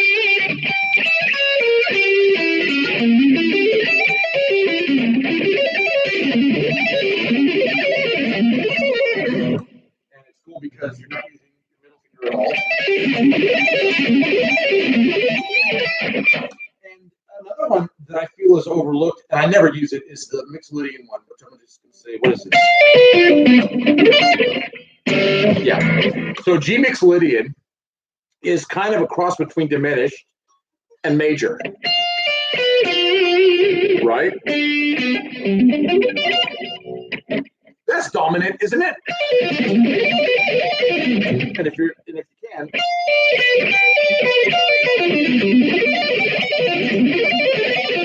Scotty, I've had beers, okay? Let me put on my old man glasses and see what's going on, mate. How long are we going for? You guys are crazy and fun. Thank you so much for hanging out with me. SOD, dude, Philip, you know I love SOD. Legs Diamond, I think, aren't they a band from, don't know, King at the King? Harry Cody, all right, see ya if you're leaving. I'm fairly cut now. Cheers, Doug. Forbidden, twisted into form, infinite, the rhythm. I think it's just you're outlining an E minor.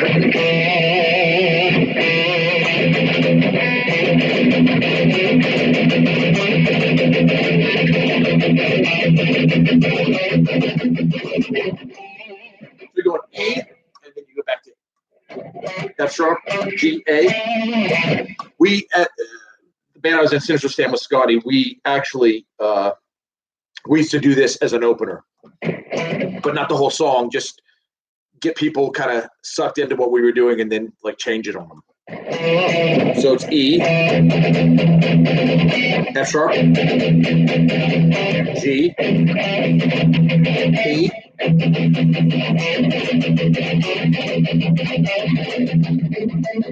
God, how many fucking Forbidden shows did we go to, Scott? As young fucking dudes, we kind of a little bit followed Forbidden around, a tiny little bit, mean, if they're playing in our area, yeah. And yeah, it was good. It was fun. Here we go. Matt Miller. Here we go. Go to bed, Yanni, whatever. Get yourself like horseshit because of the microphone or whatever is going on. Just blah, blah, blah, blah, blah. Beer. Brandon Ellis gotta be one of the top dudes right now. Underrated. He shouldn't be. He is the fucking, in my brain, he is the top guy. Have you ever tried diminished sweep 2-note per string? As in, no. Doug, you still play your Black Ibanez Universe? Yeah. That one or the one with the mirrored scratch plate? Yeah, it's at home. Like they're as good as each other now, to be honest. Hold on, I got a pee too, so I'm gonna suggest we do like a 2-minute piss break in just a second. One of my faves from you, no Kirk Hammett if I brought on Eddie Van Halen. Yeah, look, I kind of feel bad about ripping on Kirk. That's not cool. Ellis is really good. Yeah, Alex is fucked up. Budgie was a band I was raised with, especially. Yeah, they're good. Oh, now I really got to go pee. Oh, I had a great time. Got to get to sleep. East Coast. All right, metal, guitar solid. Corey, you still here? Or have you fucked off? Have I bored you already? All right, listen. I'm going to grab another beer. I probably have sugar diabetes. I probably have some sort of whatever. I'm going to go pee. I'm going to grab another beer. You guys have roughly 60 seconds to do the same. We'll meet here, and we'll continue. Did you hear that Hetfield went to rehab again? Yeah, that's pretty sad. Like, I'm not a fucking huge Metallica fan, but that's some rough shit. So, I rip on Metallica and that kind of thing, but that's not nice to fucking kick a dude while he's down, because fucking addiction's horrible. With be it fucking alcohol or out here there is gambling addiction. There's heroin. There's fucking meth. There's I already said heroin. All right, go pee. I'll see you in 60. Bye. Come on, everybody, go. Pee at the same time. I'll even count to 3 when I pee. We'll all pee at once.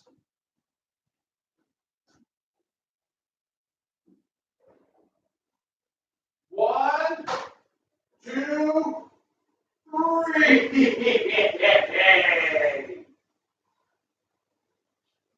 Actually.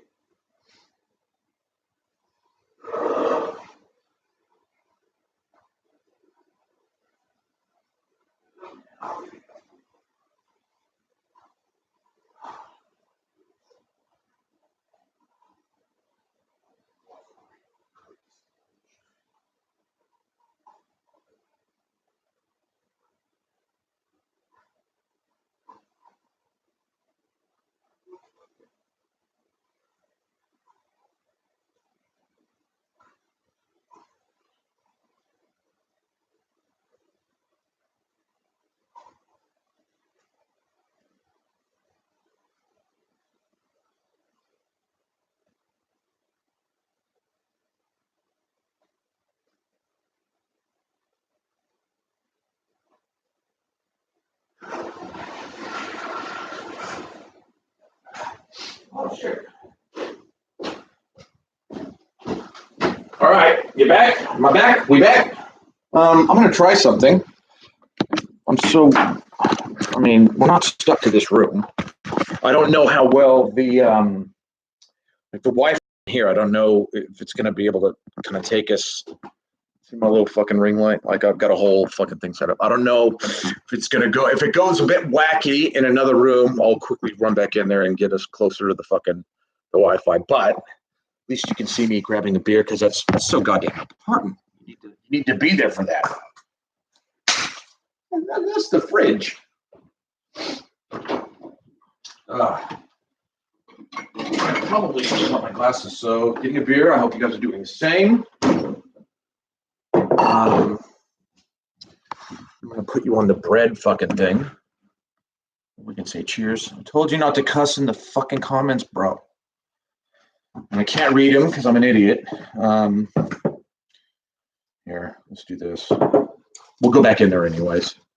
I think I like the lighting in there better. I'm going to open the beer. So cheers to everybody for sticking around. I appreciate that. I did have a couple of beers last night I had Furphy. Look at that. Look at that. Nothing. No kind of fucking. Oh, wait a minute. Here we go. No. I opened 2 beers in the other room. Both of them froth over the fucking bottle. I opened 2 of them. See, that's when you know God is fucking with you. Cheers. Bam. All right, you ready to go back? Let's go back. Yeah. I'm not going to be able to read anything until I get back into where we need to be. The weather here is shit. If I knew Australia had such bad weather, I'd have never fucking left the States. As much as I love my wife, this weather is fucking garbage. Set that there. I'll plug the laptop back in, and we will continue having a chat. Because connection is key, folks. All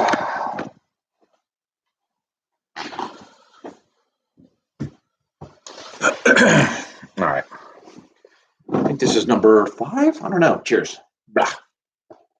Big hugs. Okay. Let me read for a minute. Oh, I was gonna fucking give out my WhatsApp phone number. Should I do that? Should I? Oh, someone's leaving. Metal guitars out. Is it true that an Oz toilet flushes backwards? I'll say yes. Wow, that burp, very true. So what happens if you flush a toilet on the equator? Your shit rises to the top. He's at the wheel. I can hear you from the couch. He's at the wheel. Oh, what's he driving somewhere? Is he going to work or something? Are the bugs and shit as big as they say they are? No, but they got these spiders called huntsman spiders that they're biggish, they're hairyish, they're fast as shit. Never been bitten by one, but I won't. If I find one in the corner of our house, I won't touch it because they eat other things that are probably a little bit more annoying to the human. But my wife will she'll just kill them until they're dead. Is that the same kitchen where the Easter sandwich incident? Yes, it is. It 100% is. Cheers, man. Chang Bum Che. You my high school buddy, Che? I can't tell. What band patches are on the back of your jacket? I think I don't see one that should be on it. Ooh, don't be a dick. Can you backflip? I used to be able. No, not really. No, I'm fucking dude. I've had back surgery, man. Let's check.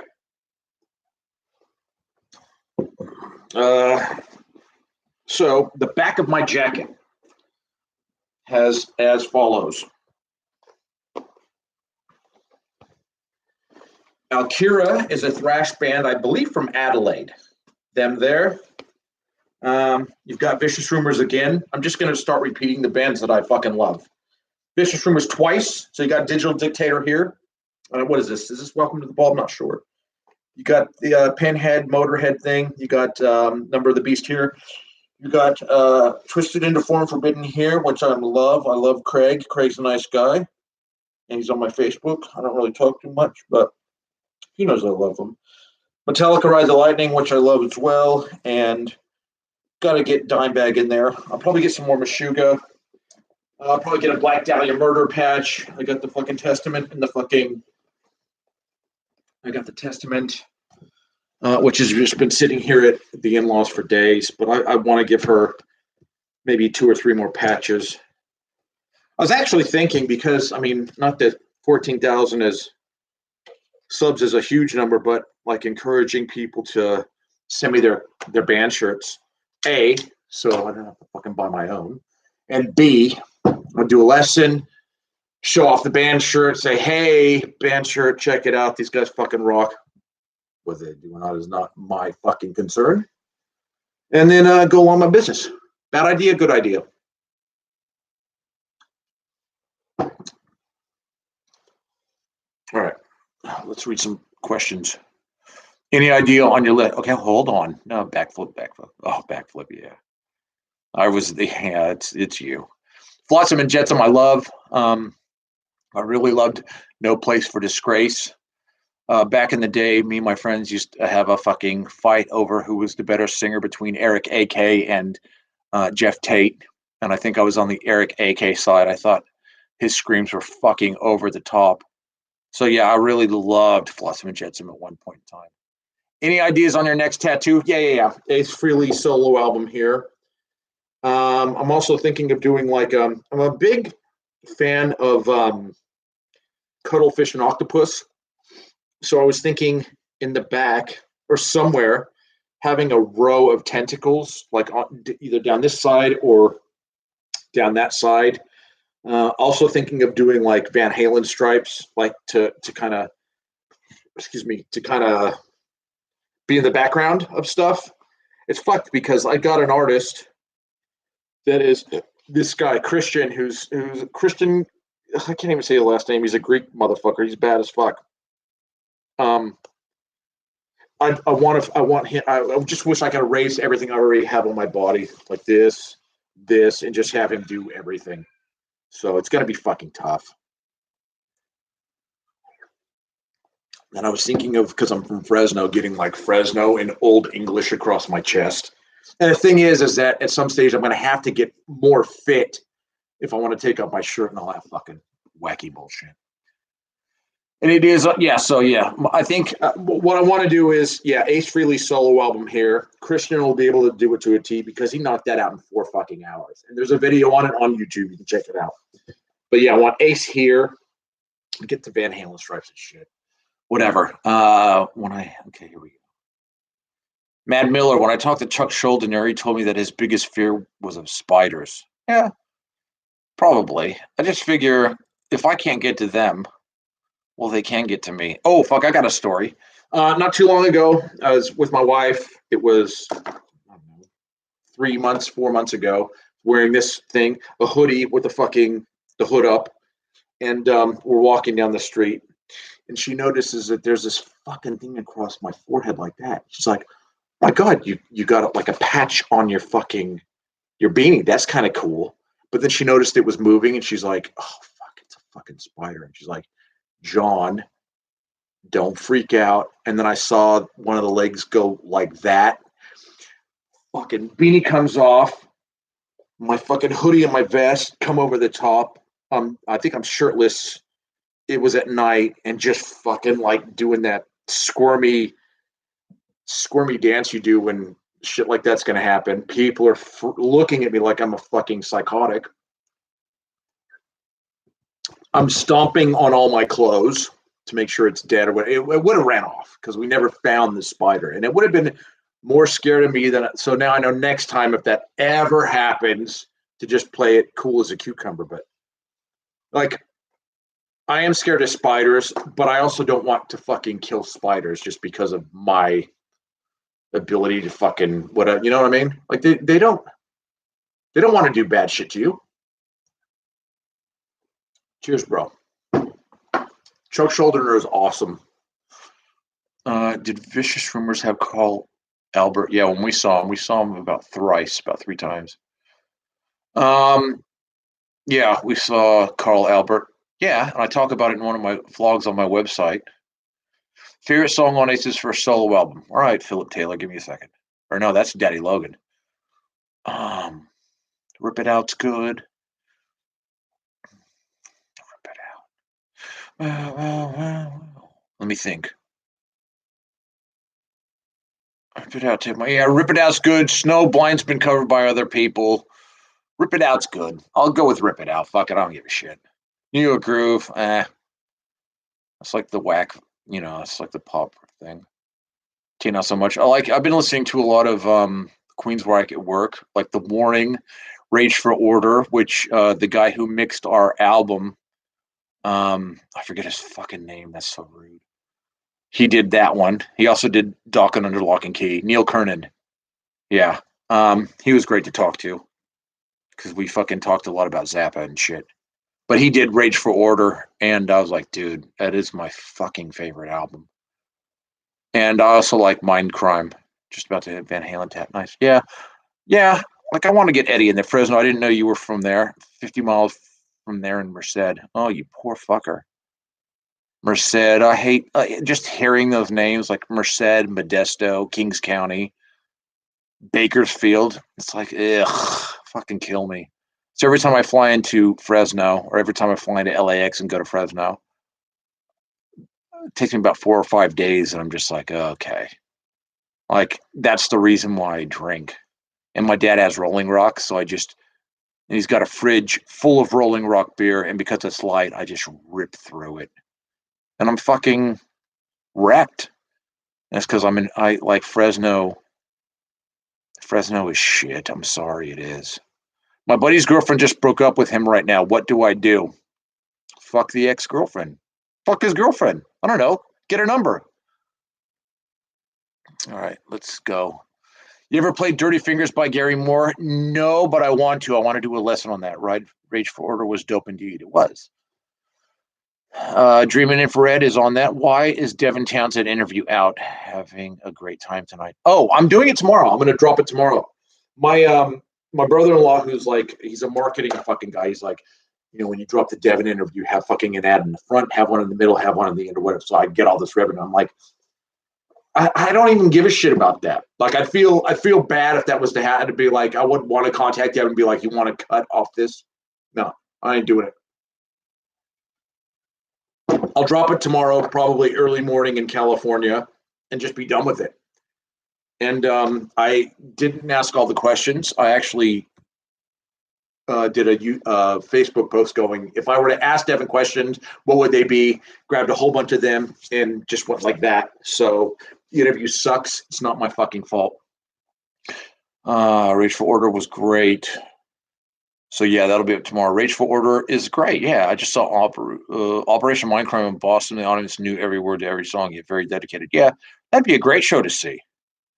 California has gone to shit. I'm from there, so I can say that. That's such a bummer, man. Fuck. So maybe it's good that I just pop in, say hi, and then fuck off again to Australia, where the weather is absolutely dog shit. FedEx girlfriend, lots of drinks. Oh, good. Give her some butt love. I don't know.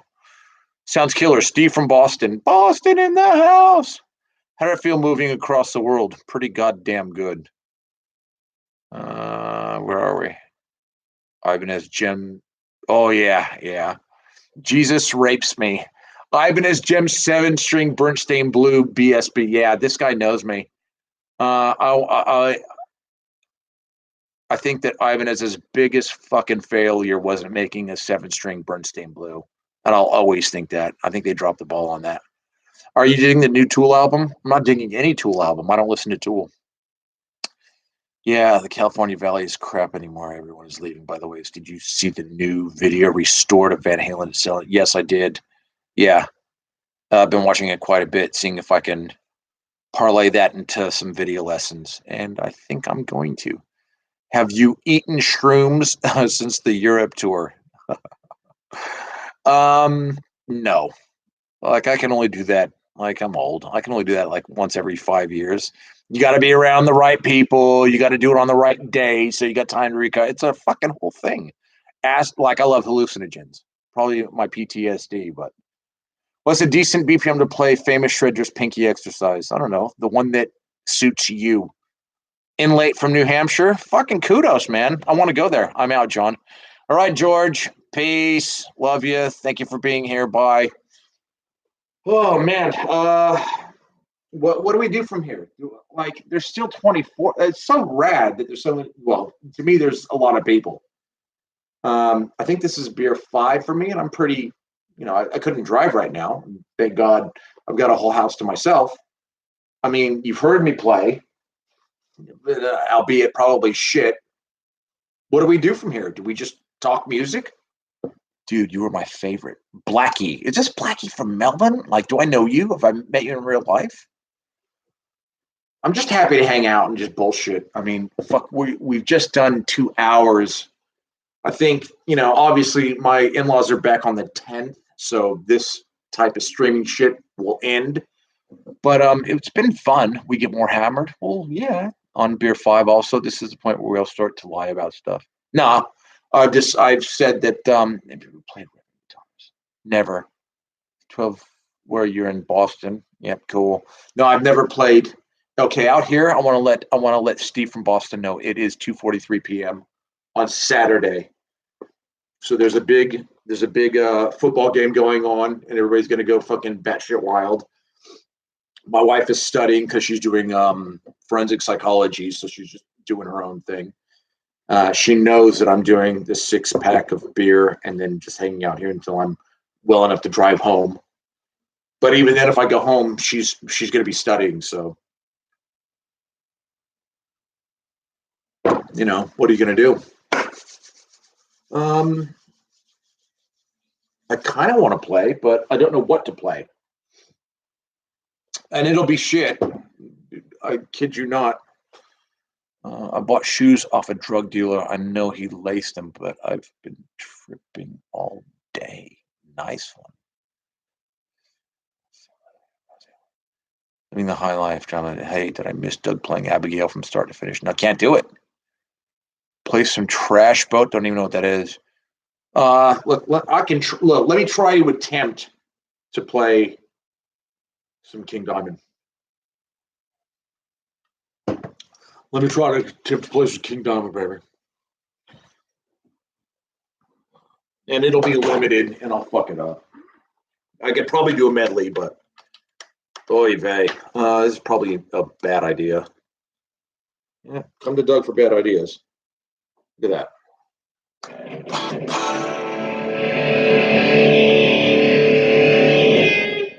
How's the tone? Is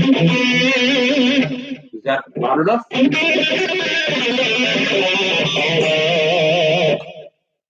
All right or not all right? I need to know.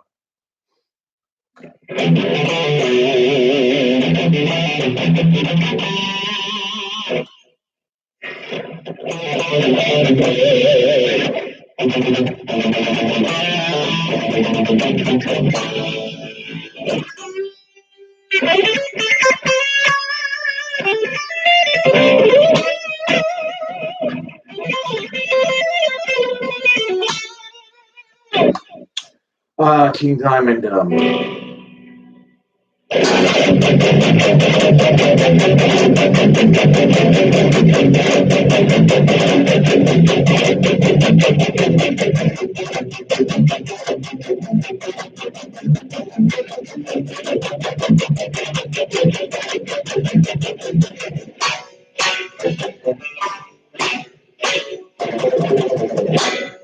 Symphony. What about Towns of Fire from fucking Vicious Rumors? That was man.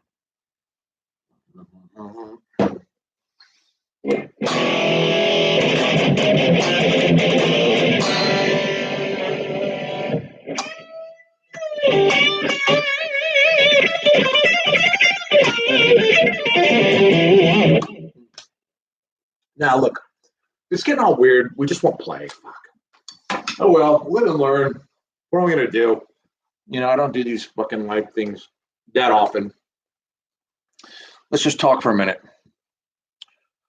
Suzerain, does that weird phasing. Well, fuck it then. Any merciful fate? No, I don't know any. Good seeing you, Aaron, later. You leaving, Pod, or is Aaron leaving? A little more volume in the headphones, please. Nope. Don't break the oath. Nope. Chow sounds great as always. Okay. I think I'm going to get another beer, to be honest. I think we're kind of wrapping it up. Fuck, 2:08. We've done well. It's been fun. Yeah? Or no? We can talk for days. Beer 30. Philip Taylor. Yeah. Beer 30 my ass, dude.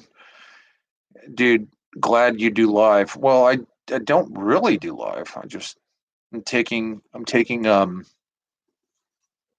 advantage of my parents-in-law who have got the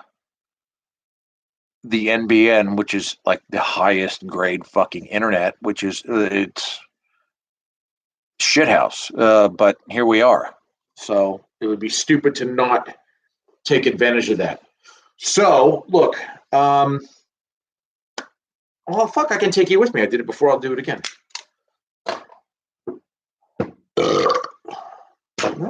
That's how much I drank. Take care, Christopher and YouTube. Oh, you fucking... Who's leaving? Don't leave. Maybe I do. Maybe I do another 50 minutes. I mean, we've hung out quite a bit, guys. I mean, I don't think I think you know me pretty well. I should be asking you fuckers questions. Let's see what's going on with the fucking... Look at this. I'm going to check my Facebook in front of you. That's rude.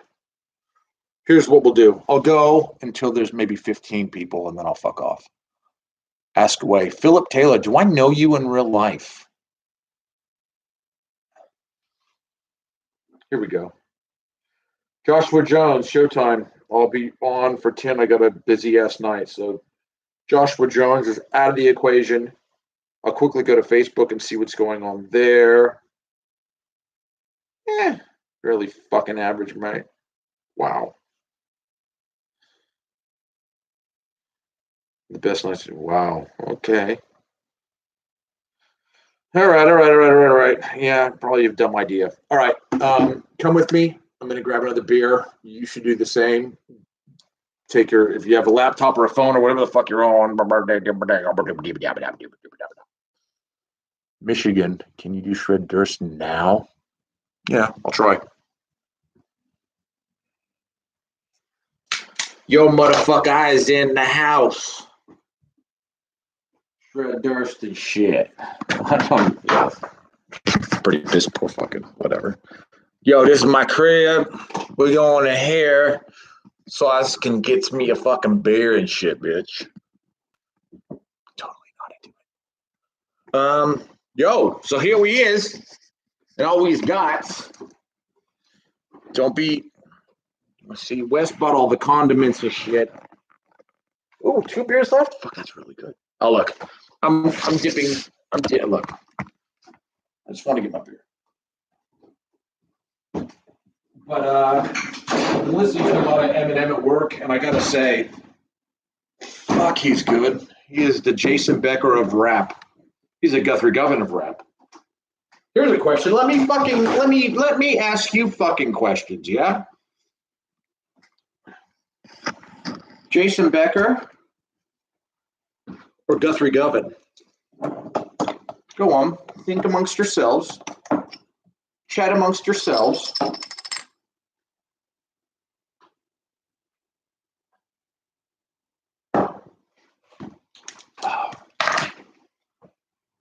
And then say why. And then say whatever you got to fucking say to back it up. Say whatever you got to say. Do whatever you got to do. I'll ask you questions. You guys ask me questions. I'm going to ask you some fucking questions.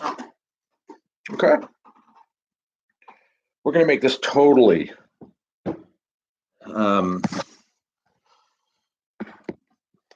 whatever it's called. Let me plug this fucker back in. I'm gonna make it fucking hurt your brain though.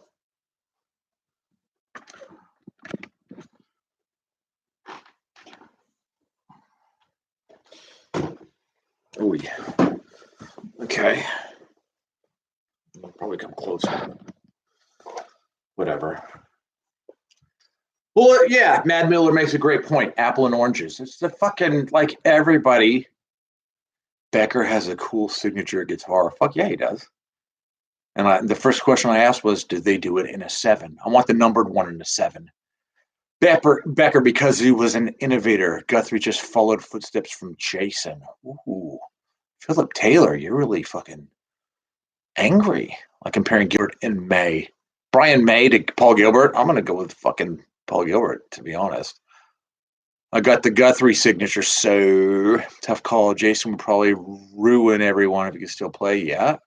Probably Guthrie, though. He has more groove and style. I love them both. Kiesel guitars are fucking cool. I mean, I don't know. I'm going to go with Jason.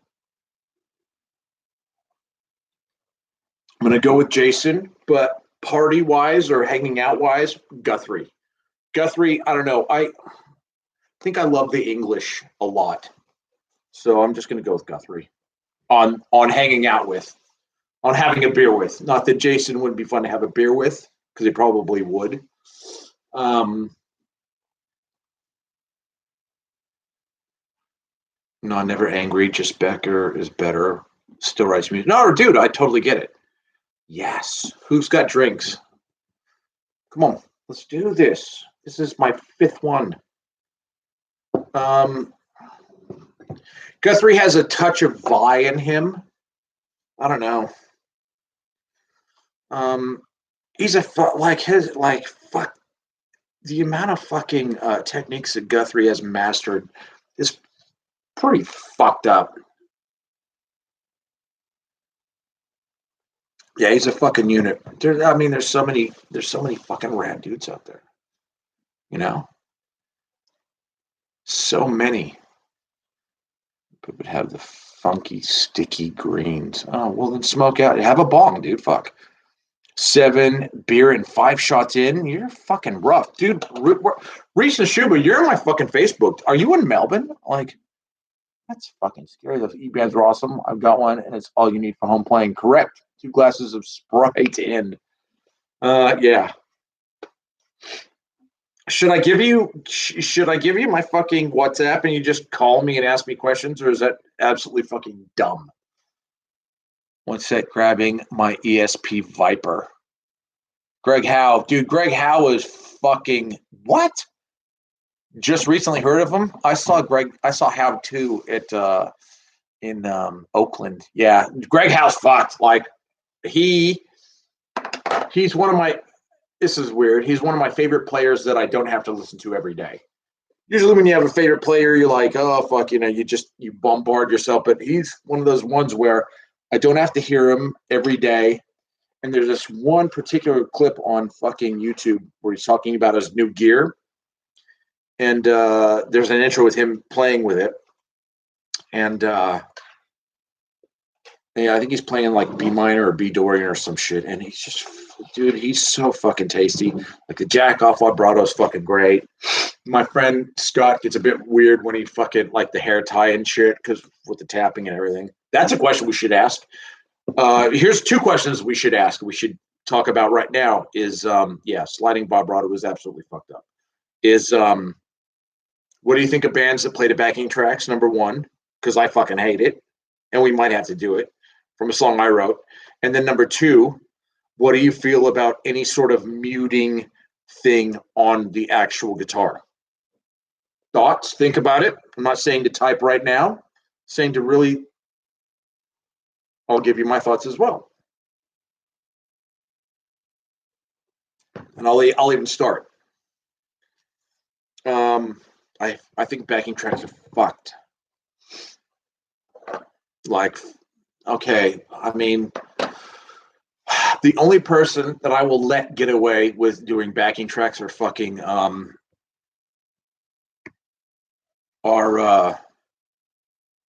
Devin Townsend, only because this shit's so fucking huge. And to tour with that, that doesn't seem feasible money wise. Like he wouldn't be able to do that. Like he's the kind of guy that you want to give a full orchestra, a full fucking choir, like what Dimmu did in fucking Norway. That was actually great. All right, let me read some of these things. I got to go pee too. Greg Howe is the best. Have I heard of Periphery? Yeah, a little bit. Arch Enemy with Angela and the 2 AM Brothers on guitar, or new and. Well, I don't listen to Arch Enemy. I had the one album with Dead Bury Their Dead. I loved that. Fuck, I don't know. Loomis is cool. He rocks. Backing tracks, no. Fuck no to muting shit. Kiss. What does Kiss do? So is the backing track the band song? No. Like you play to a backing, so the drummer's got a click in his ear, and then just out of nowhere, like,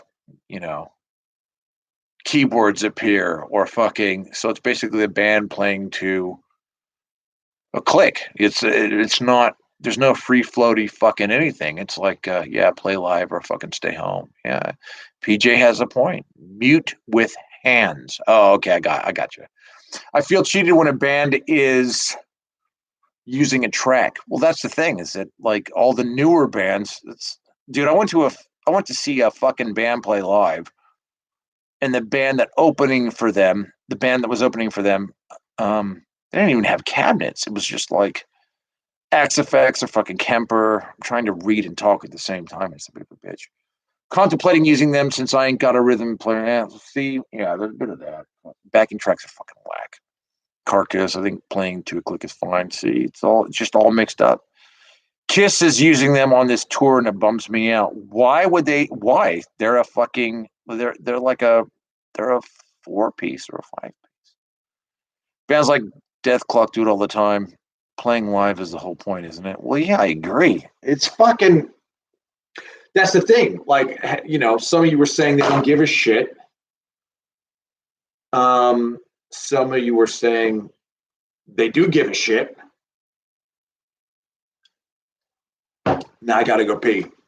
Piss break, and we continue. Okay? Because we have to hash this out. Okay? Pee now. Go. You got as long as I got. Look, I might even take a nap later.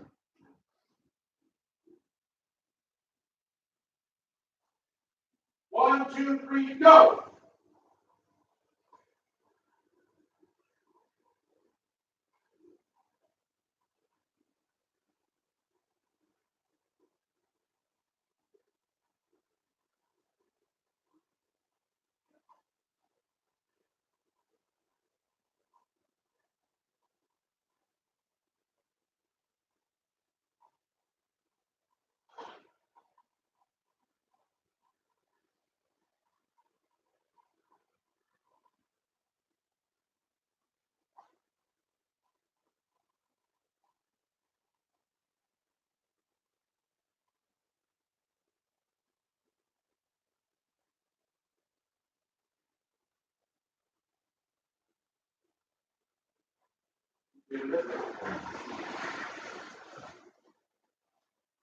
He's gonna get caught. Just you wait and see. Why is everybody always picking on me? How the fuck did I get that song into my head while I'm going pee?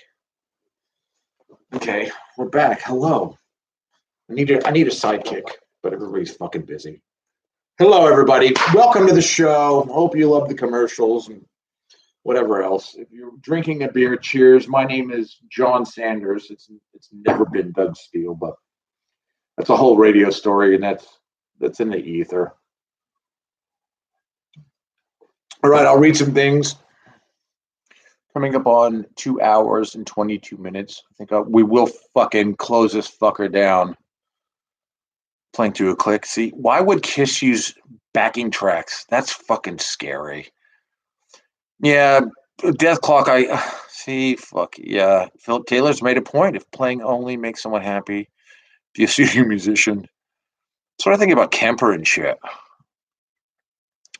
I don't know what Bush was close. Your Van Halen lessons are killer. Thank you. Yeah, I chop them up to where we get right to the crux of the biscuit. Lol, the funny farm, lol. Okay, by the way, you mentioned that you would. The lesson on Dirty Finger. Yeah, I'll do it. Paul can't sing anymore. Well, then you got to stop. You're done. How much money does that motherfucker like? Your Kiss, your fucking, you're all millionaires. Wrap it up. Fuck. When I saw him one of the last times, excuse me, in like jeans makeup was bleeding through where you could see his ugly fat face, and I was just like, you're not even trying anymore. Just like we know who you are. Fuck off. Get the fuck out of here. But having said that, Gene's bass lines are fucking great.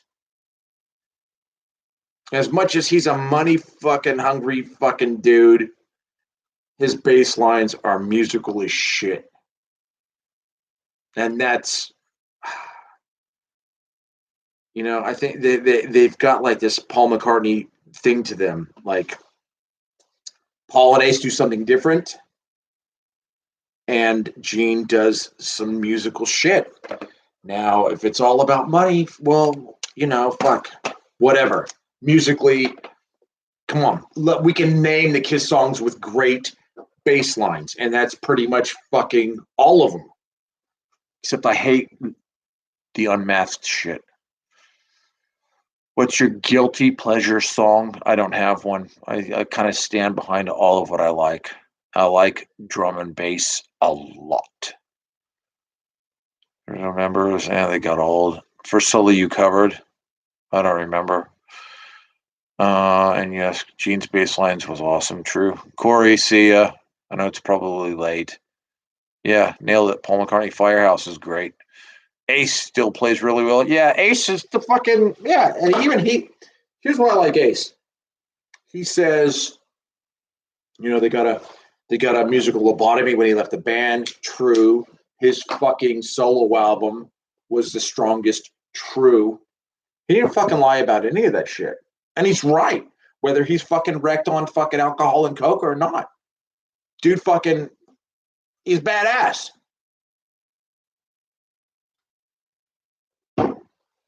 So fucking there, Gene and Paul.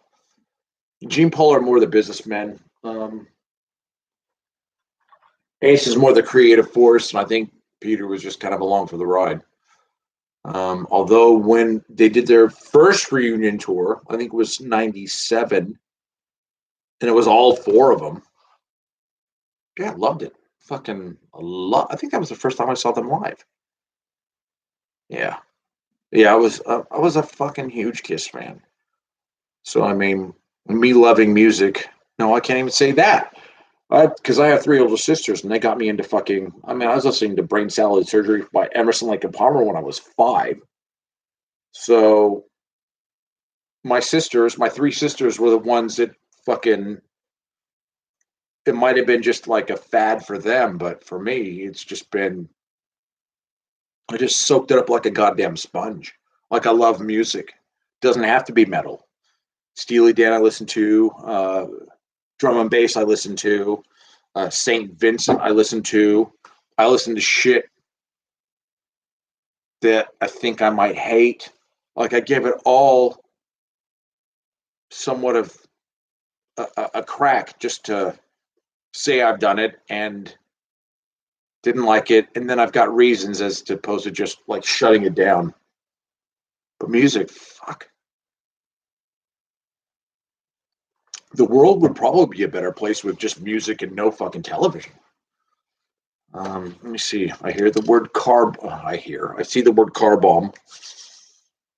Got your back, bro. Thanks, Blackie. I didn't know my back was fucked. Firehouse, got your back. How can you not like Ace?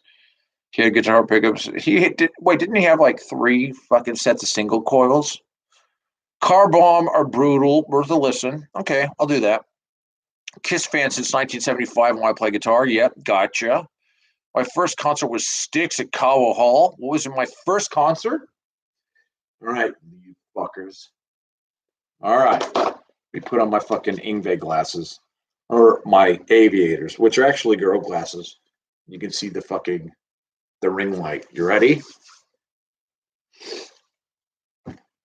6 years of age. My grandmother took me to see Elvis at the Fresno Selland Arena. Bought me the poster and the program, which are probably long fucking gone. And this was his fat years.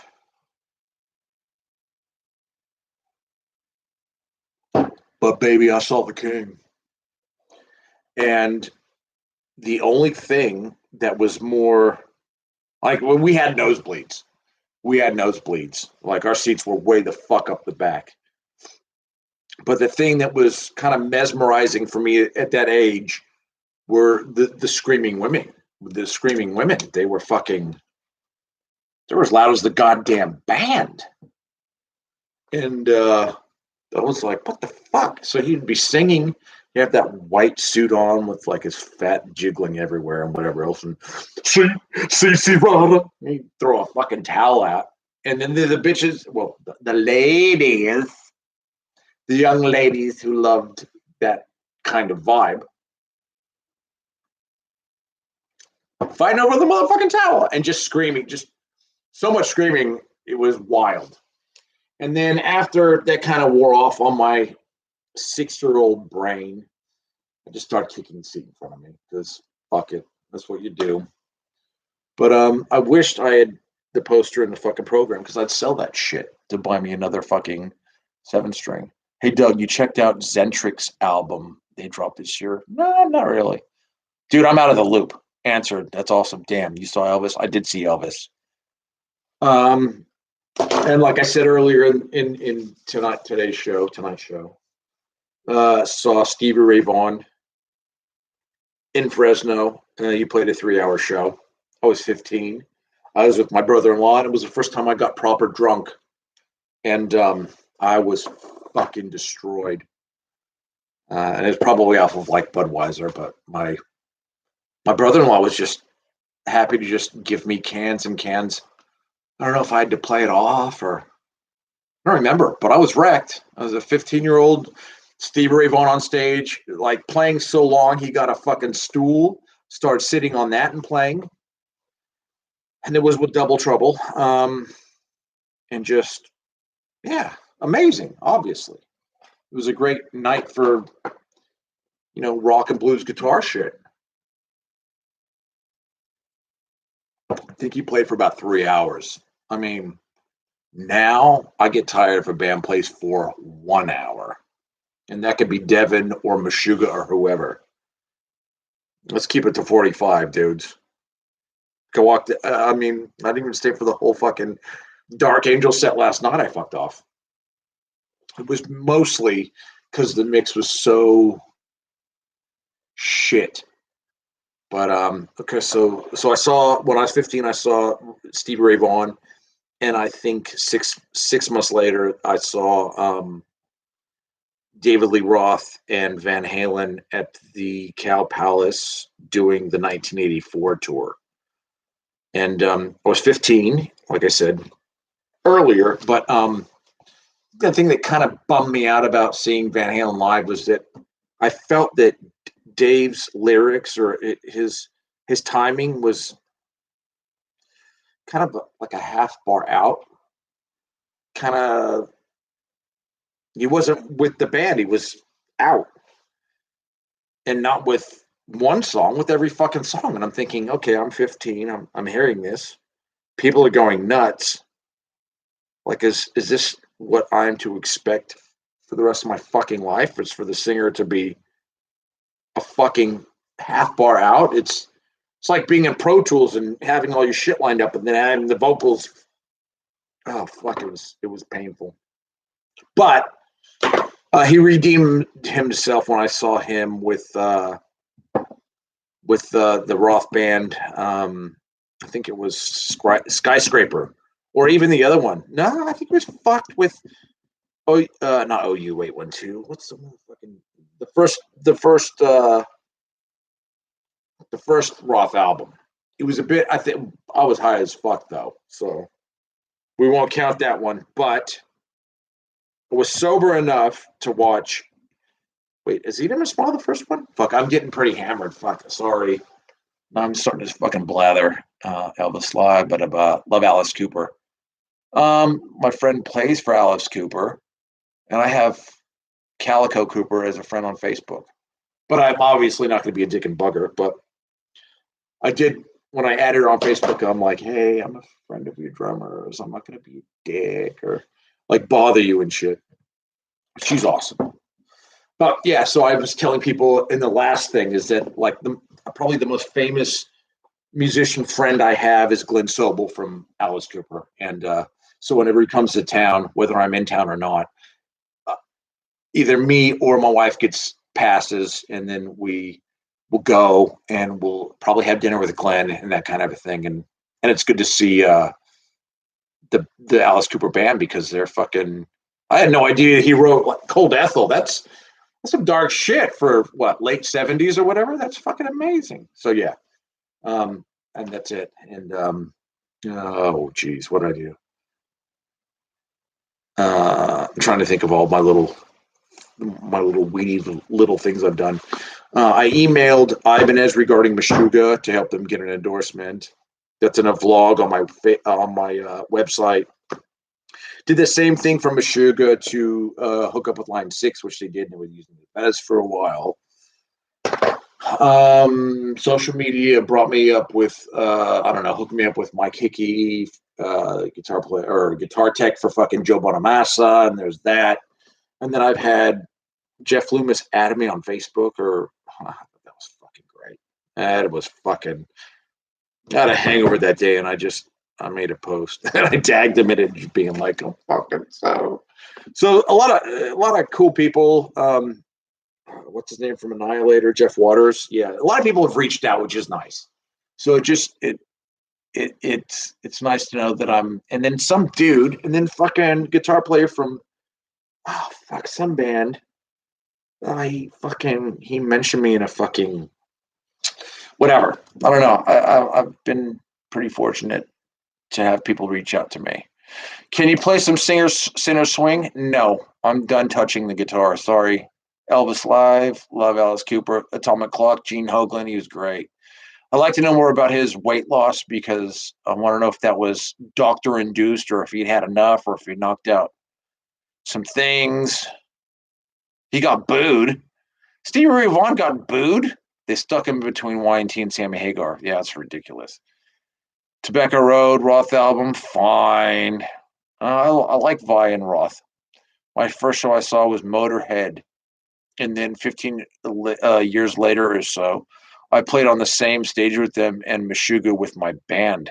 Mad Miller, you're a gem.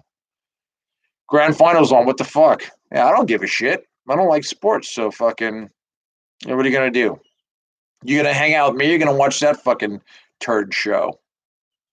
Where did the name Doug Steele come from? Okay, this is part of my YouTube channel as well. I've done radio out here. I was like, fuck. I'm an American. I got a big mouth. I'll get on a radio show and I'll just regurgitate Howard Stern. And I was working at a community station, and I was working with a guy named Doug Steele, who was a bit of a fuckhead. I found him annoying. He was like my supervisor, and I'm like, all right, you little fucker. I'll use your name because your last name is Steele, like the metal. I'll add an E on the end. So if this ever goes anywhere, you can't fuck with me, Doug Steele. And that's what I did. I went on my little radio station and was talking shit. And I sent Triple M, like a major station, my tape, and they fucking loved it. And then the rest is history. But a lot of that radio stuff is on. If you type in Doug Steele radio, tons of shit comes up.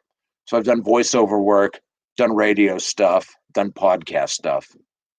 I'm just an asshole with a fucking voice. That's all I am. Given you dig old school thrash, can you highly recommend their album Bury the Pain? I'm sure you'd enjoy it. You don't know. Christopher Dennis, Chris Adler, if I remember correctly, too. Yeah. So, hold off on fucking typing for a minute. Just listen to my story because I don't want to keep fucking scrolling and this and that. I got to get another beer. Come with. Look, come with. What I'll do is I'll talk about the Chris Adler connection because we had one, me and him. Good old Chris. Chris was he was always nice to me. He always sent me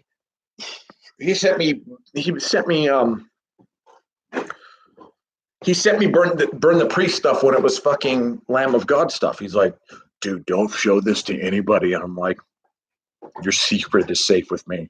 So, do you remember the website mp3.com? You may or you may not, whatever. Last beer. Oh, this is good and bad. But then if I have any more than 6, I'll probably just end up I'll probably have a nap anyways because I'm fucking old, mate. But so, and if you know Chris Adler, give him a hug. Like I don't want to bother people. Be like, help me. But Chris was a rad dude. So the flat stick shit that me and my friend made.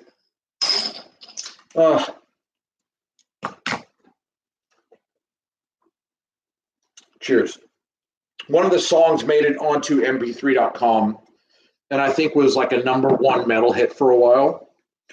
And so this was back during ICQ. This guy fucking messaged me from a band called Burn the Priest. He's like, "Hello, I'm Chris Adler. I'm a drummer," and yada, yada, yada. So me and Chris would talk about drums, music, life for quite a while. And then he would send me these, and he's like, "Dude, we got to change our name from Burn the Priest to fucking Lamb of God." I'm like, "Yep, yeah, cool." And oh my God, Flat Sticks should tour with us. And he would talk about using the Flat Stick album as like music before they went out on stage, which I thought was really cool. And I'm like, "Well, what do the other band members think?" And they're like, "Oh, they think it's kind of fucking weird." So there was a bit of that. So I mean, that's not my fucking problem. Like, I write what I write, and it's fun and fucking whatever. But he was just always such a fucking nice guy. So if you know Chris Adler, give him a hug. I love that guy. Like, I didn't. Every now and then I try to touch base, but he's a fucking busy dude or whatever. And I'm just gonna let people, like, I'm not gonna fucking like grab onto motherfuckers and be like, "Take me with you," or whatever. Like, motherfuckers have got to live their lives, and I totally get that. Okay, let me just read these. Sean Reiner is another bad motherfucking drummer. You should call yourself Pink Steele. That was the name of one of my bands before we changed it. Yeah. We are all assholes. Philip Taylor. Oh yeah, have some bootleg concert of Burn the Priest. Nice. Or just grab the guitar. You've went to grab it 2 or 3 times now. No, I'm not going to do it because met Sammy Hagar in San Francisco. Totally cool, down to earth. Yeah. Oh, dude, I'd rather hang out with Sammy Hagar than fucking David Lee Roth. I tried watching it fucking. Cheers. This is it for me. Cheers. I tried watching the Joe Rogan interview with David Lee Roth, and I gotta fucking say, why they didn't knock him the fuck out earlier. Oh my God, you imagine trying to fucking do a business deal or just have a normal conversation without fucking Dave Scoodly bop Roth fucking. I'd hit him. I'd probably fucking hit him. Like, you can only that's like a Robin Williams or a Jim Carrey where they're always like zany, and it's like, dude, okay, we get that you're fucking wacky or whatever. Like, you're on the Today Show. Do you need to fucking do that shit? Can you just, I don't know, or at least somebody give them a fucking joint or a Valium or some shit to calm their ass down? That was brutal. Let me just read this real quick. How do you think about Nick Johnston? I don't. Dude. Wait, wrong glasses. I don't know. Well, look, what do you think of Nick Johnston? Why are you asking me? What about you? Yeah, it'd be impossible having you. He fucking laughs. Yeah, you're right. PJ makes a great point. He fucking laughs at everything he says. That's a nervous tick or some shit. I met and played with Dimebag in 96, 97, and he was definitely the nicest guy I've ever met still to date. Yeah. My grandmother and father are from Texas, and I think some of that has bled down into me, even though I've only been there once. Yeah, see, Philip makes a point that Joe Rogan did a good interview with Roth, and he did. The fucked part about the interview is that David Lee Roth was part of it. I think, I think that would have been hard work for fucking Joe. I feel bad for Joe that he had to interview fucking David Lee Roth, because I tried watching the whole interview. I don't know how long it is. I tried watching it. I couldn't get through it all because of fucking Dave's fucking scoot-libop, and here's a, like, he's an old fucking guy. He's not important anymore. He probably wasn't even important when he was fucking, like, you're a fucking rock and roll singer, dude. No one gives a fuck about your anything. All right, do your fucking high kicks, do your fucking your karate shit and your samurai shit. Just don't talk. Am I wrong? Joe Rogan's cool. I'd like to see Mike Patton. Yeah, Mike Patton. He's the man. Beers and guitars. Yeah, it's 8 a.m. and I'm about to go to work. You poor fucking guy. You're new here, aren't you? You still think that's the thing. He still thinks he's 20. I kind of have the same problem, but at least I can admit it where I don't think Roth can. I remember when David Lee Roth, when they first got back together, was wearing those fucking like the clothing that they wear for the fucking what's it called? A train conductor's clothing. I just thought that was fucking hilarious. Patton and Rogan would be a blast. Yeah. I don't watch all Joe Rogan shit. I like the one he did with fucking Bruce Lee and Joey Diaz. That was great. All right, or Orange Noise, you've been great with your questions. I remember none of them only because I'm fucking semi-hammered now, but I'm glad you stuck around. Like we are creeping up on 3 hours. And that's pretty good. Do you listen to hip hop? Yes. But it's old school. So when I think of hip hop, I think of the only current thing I listen to is like Eminem, the new album, Kamikaze. But I like old school gangster rap. So fuck the Ghetto Boys, Gangsta Boogie, and NWA, and some Cypress Hill, that kind of shit. West Side Connection, yeah. Well, NWA. I mean, I bought fucking Straight Outta Compton when in 1987, before I had a CD player. Ice Cube's yeah, like I like everything, and and it's good to talk about guitar players and shit, but don't you want to talk about fucking like Steely Dan and fucking Glamour Profession? That's a fucked song. You did some solo overdub step. Did you try some shredding over Psytrance? Yeah. Look, my brother-in-law was a Psytrance DJ by the name of Mechanism out here in Australia. And I did a performance with him at a couple of different shows where I would plug my, like, I don't know, Pod XT, whatever the fuck, into his mixer. And he would just fucking fade me in and fade me out. And then he started fading me out when I was kind of cooking, and that pissed me off. So that ended. But yes, I mean, I love that shit. We did, I forget the name of the fucking venue we did, or the name of no, we did like an outdoor fucking thing. And it was me and a classical guitar player playing for my brother-in-law.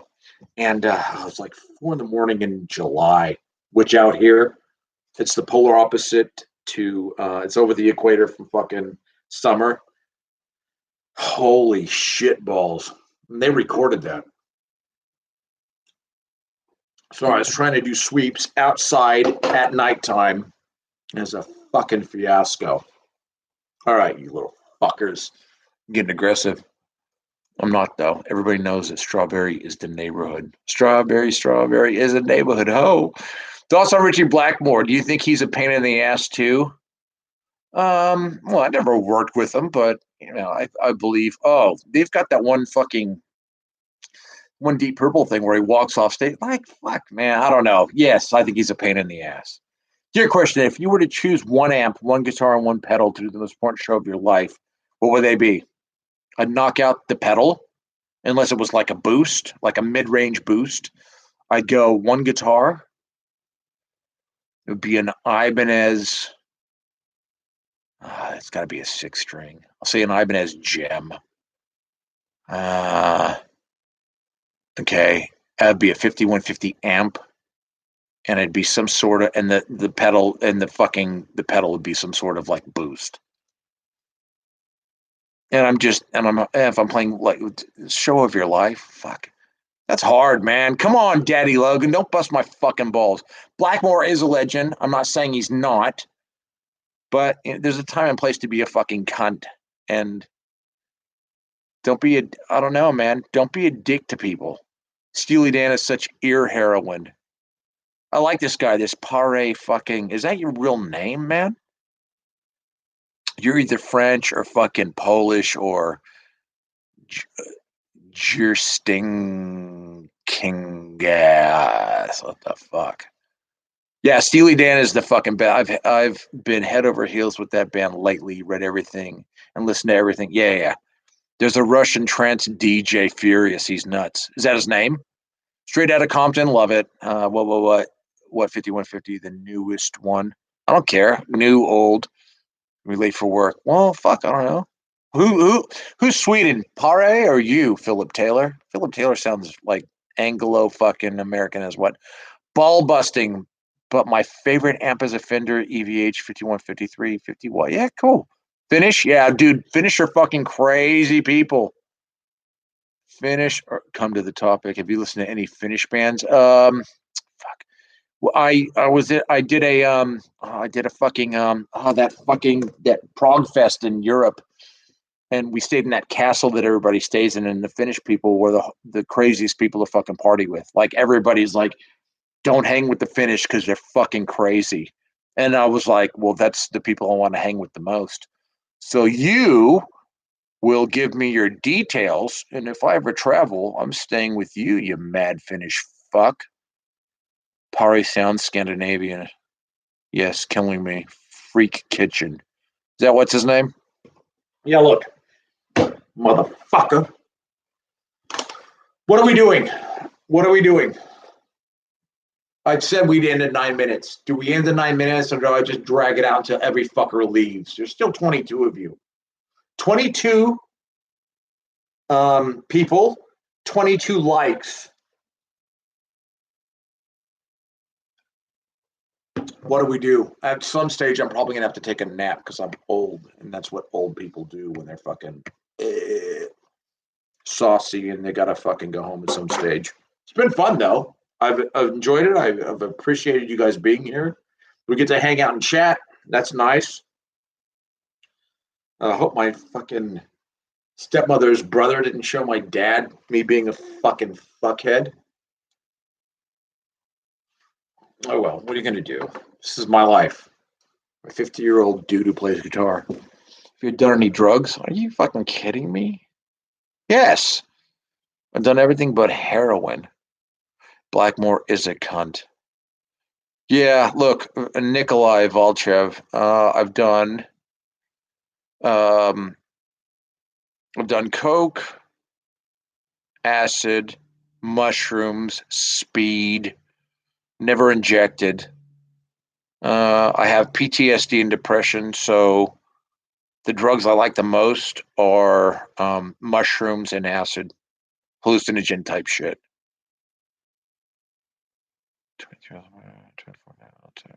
Reading all your shit. Hit that like button on the way out. You are not old. I'm almost exactly a year older. I'll be 52 in December. What's your birthday, Mad Miller? Mad Miller's a fucking crazy cat. He's like Russian living in fucking Minnesota for whatever fucking reason that is.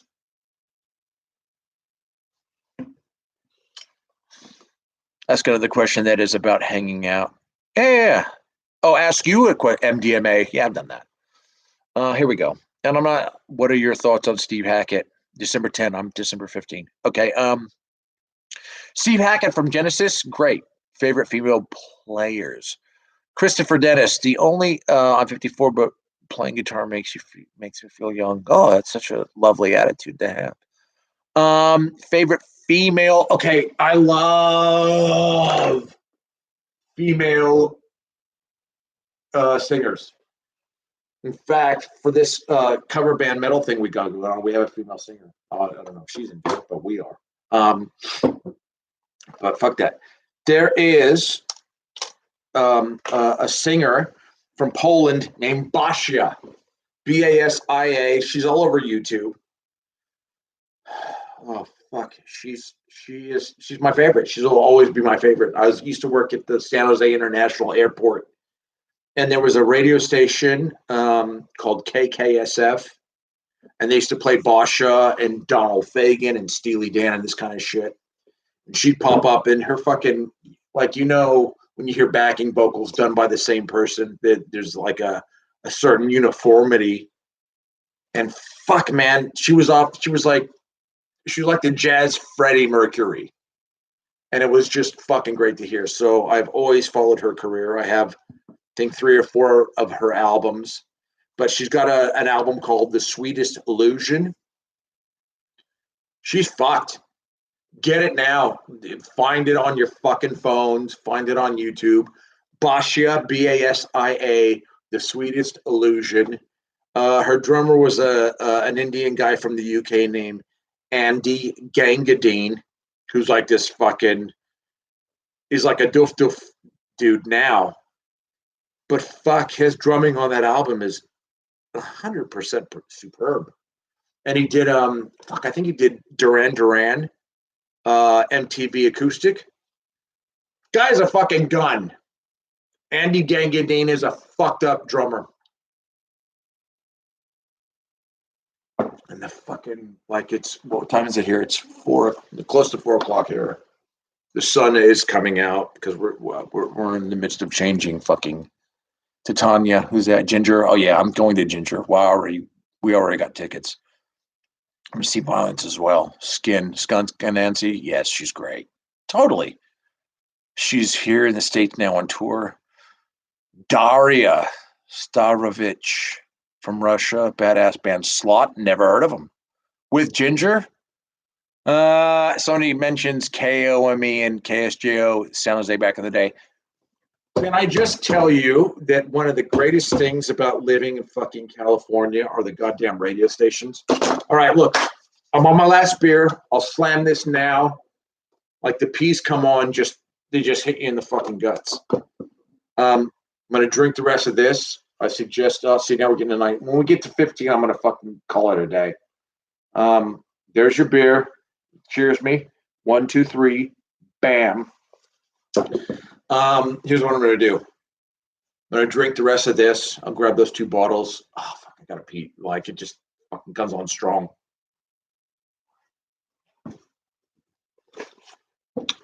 Give me 60 seconds. I'll give you 60 seconds. We'll reconvene. See ya. And then we'll, whatever. I'm so bummed. The beers have ended.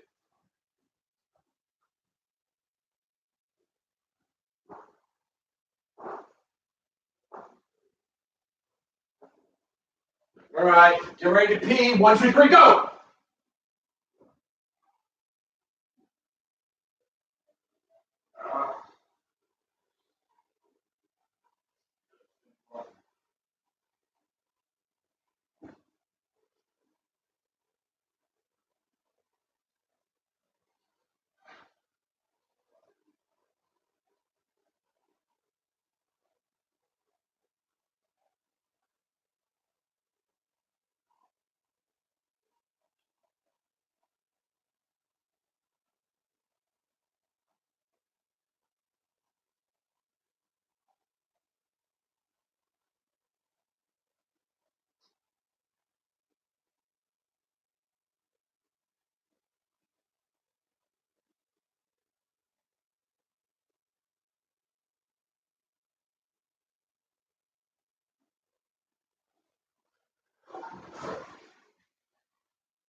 All right, you ready?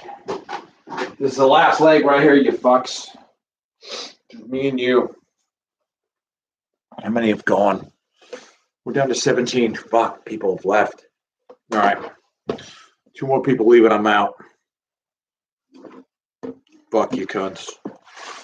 Kidding. Did I tell you I was selling those? Universe pickups.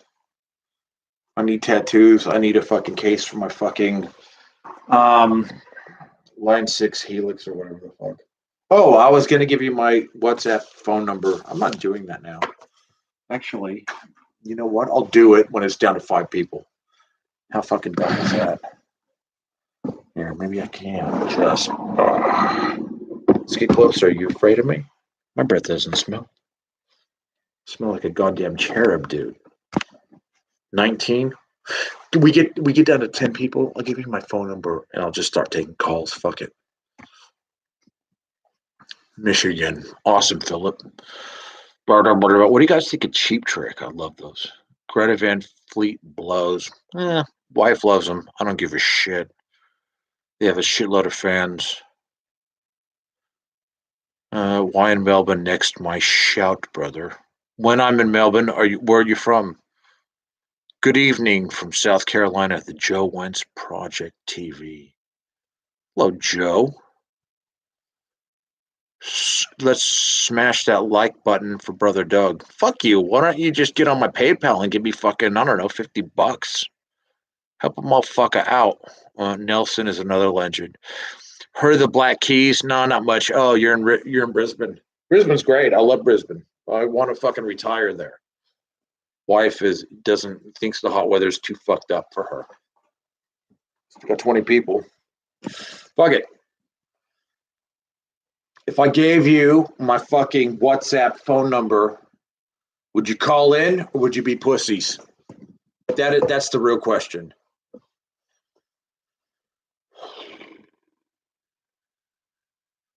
I'm waiting for an answer. Should I give you that's my fucking phone number? You'll call? All right. I'll do it. Just don't call me at some fucked up hour, because don't make me regret doing this, which is exactly what's going to happen, but I don't give a shit. Now I got to look through. I don't even know how to get to my phone number. Hey, Vay. Give me a second, unless you know how to run this fucking thing. I hear a dog crying out there. Oh, here we go. Forgot to tell there's a Russian YouTuber, Fred Guitarist. Hold on. Let me try to fucking, I think it's 6. Look. Calls, status, chats. I don't know where to look. I don't know where my fucking clear settings. Give me my fucking phone number. Privacy, 2-step fucking this and that. I think it's, if you've got fucking, if you've got WhatsApp, I think my country code is 61 or +61. And then and then it'd be 61 402. Oh, fuck. Oh. 363039. Look, I'll let me type that out. And just any of you dirty fuckers want to make a call, just do it. I don't give a shit. So I'll do +61. Plus? Where's the plus sign, mate? 61 402 363 039. Don't call me just call me now or fucking whatever. The Russian YouTuber Fred Guitarist sent him some of your video. He said he tore your playing to shit. It's fine. I'll be a pussy. Russian YouTube Fred Guitarist. Well, let's see his playing. Tore my playing to shit. When? Just now? I'll be a pussy. Good to see you, dude, at the Joe Wentz Project TV. What, am I going there? Have you booked seats? J-Lo for the Super Bowl halftime show. What the fuck? How about AC/DC? I don't even know what the app is. Almost 2 a.m. here, lol. I'd call. Well, I posted it. That's it. Who's this Russian cunt? I'll give him a crack. There's a Russian YouTuber, Fred Guitarist. Oh, you know what? I'm gonna open another fucking YouTube fucking thing. Ah, who's this fucking guy? He tore my tone to shreds. There's no fucking tone. I was running into a fucking little tiny fucking thing. He can eat my butthole. Message him and say that he can eat my butthole during one of his streams. Can you send me the link? Like, who the fuck is this guy? I don't give a shit. I ain't going to Russia. He can go fucking suck his own dick. Come on, fuckers. Fuck, I feel like I wish I'd brought 2 6-packs. I've got nothing, mate. Like, I can sing the blues about not having enough booze anymore. Would you like that? Good. You don't have a choice. I got no more booze. I fucking feel like I lose. Fuck this fucking planet. Oh, I think I got a text from my wife. Here we go. Hello, you're on the air. You there? Yeah, I think so. Okay. Who's this? This is Orange Noise. Who? Orange Noise. No live stream. How are you, man? Pretty good. You got a question? Yeah. How's it going? You don't got a question. You just fucking. That it? You're gonna fucking play guitar in the background and say, "How's it going?" Yeah, it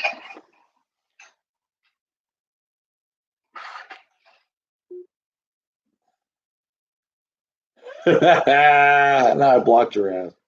Fuck that. If you're gonna call, have a question. Don't know. Hey, like, yeah. Howard Stern would put up with that shit. Neither would I. Come on, 22 of you. Let's whittle it down to fucking 10 people. Hey, Doug, I still have 18 left. 18 what? Can't help it either. Always grab it for guitar. It's the orange guy, nice bucks. I spit it out. Tell him there's nothing. Come on. Come up with something or I'm gonna fuck off. Or we can have a stare down. I don't give a shit. So we've already been on air 3 hours and 6 minutes. That's pretty fucking cool. Like, it's never really dropped beyond 20, which is nice. I don't got them fucking Rick Beato numbers, but whatever. Beers, spit it out. Like, I got no more beers. I'm not gonna go. Ooh, I could run around the house and try to see if they've got anything heavier. Why? Favorite metal band of all time? Of all time? Probably Meshuggah, to be honest. Yeah, love Meshuggah. Love Meshuggah a lot. So yeah, if I was trapped on some sort of desert island, I'd go for Meshuggah None, Destroy, Erase, Improve, Chaos Sphere. It's just fucking Metallica or Megadeth. See, this guy knows what he's doing. I'm gonna say Megadeth. Yeah, like did first album you bought? I bought Kiss Double Platinum and Love Gun on the same day. I think I was 10.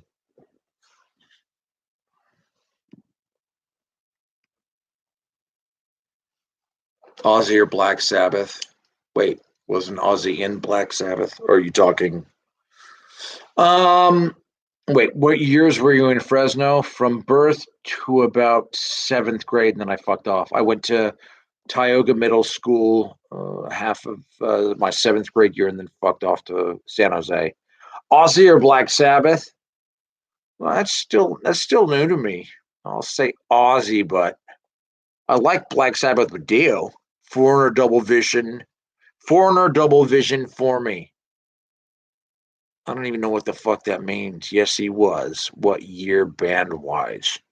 Yes, yeah. No, the Black Sabbath question. Fuck. I don't know. I don't give a shit. How's that? I'll try and pick. Fuck. I feel sleepy coming on. I can pick them. First album. No. Fuck that. Vernon Reid from Unliving Kid is an underrated guitarist. No, I think he's done fine where he's at. I think his clean tone is great. I think his lead playing sounds like Kerry King, so I don't really need to fucking hear that. Pick Ozzy due to the updated gear. Were you in Fresno in the late 70s? Yes. I left there around 80, 81, maybe. Joe Wench Project. Who the fuck is Joe Wench Project TV? Love your guitar playing, Doug. I've been watching your channel for quite some time now. Love the breakdowns of the Van Halen tunes. Awesome, my friend. Joe Wentz, I probably like you too. I just don't know who you are at this moment. What do you think is more important, good songwriting or good guitar soloing ability? Good songwriting will trump solos from now to the end of time. So, yeah, there's no question. I'd rather hear a good song in any style by any person, and there either be no solo or just some fucking fundamental piece of shit three string thing or whatever. Favorite non-metal guitarist? Fuck, I don't know his name. Oh, do you see that? The guitar player who does the outro solos on Glamour Profession, Steely Dan, who was like the Steely Dan in-house fucking guy. Yeah, that guy. I don't know his name, but he's fucking great. Favorite non-metal guitarist. What prompted you to move to Down Under? Girls. I married an Aussie in the States and didn't really work out. Nice to chill with you after watching your vids for a few years. Until the next time, stay metal, brother. Yeah, you too. We'll wrap it up. Thoughts on Jakey Lee? He's fucking badass. But, I was waning. Do you remember Slingshot or 707 from Fresno? No. I know you remember Soundstage Music Store. Yes, I do. I had a friend, Jeff Frady, who was working there. I think he's moved to like the Bay, not the Bay Area, but like Santa Cruz area. And now he's all buffed and shit. He's like a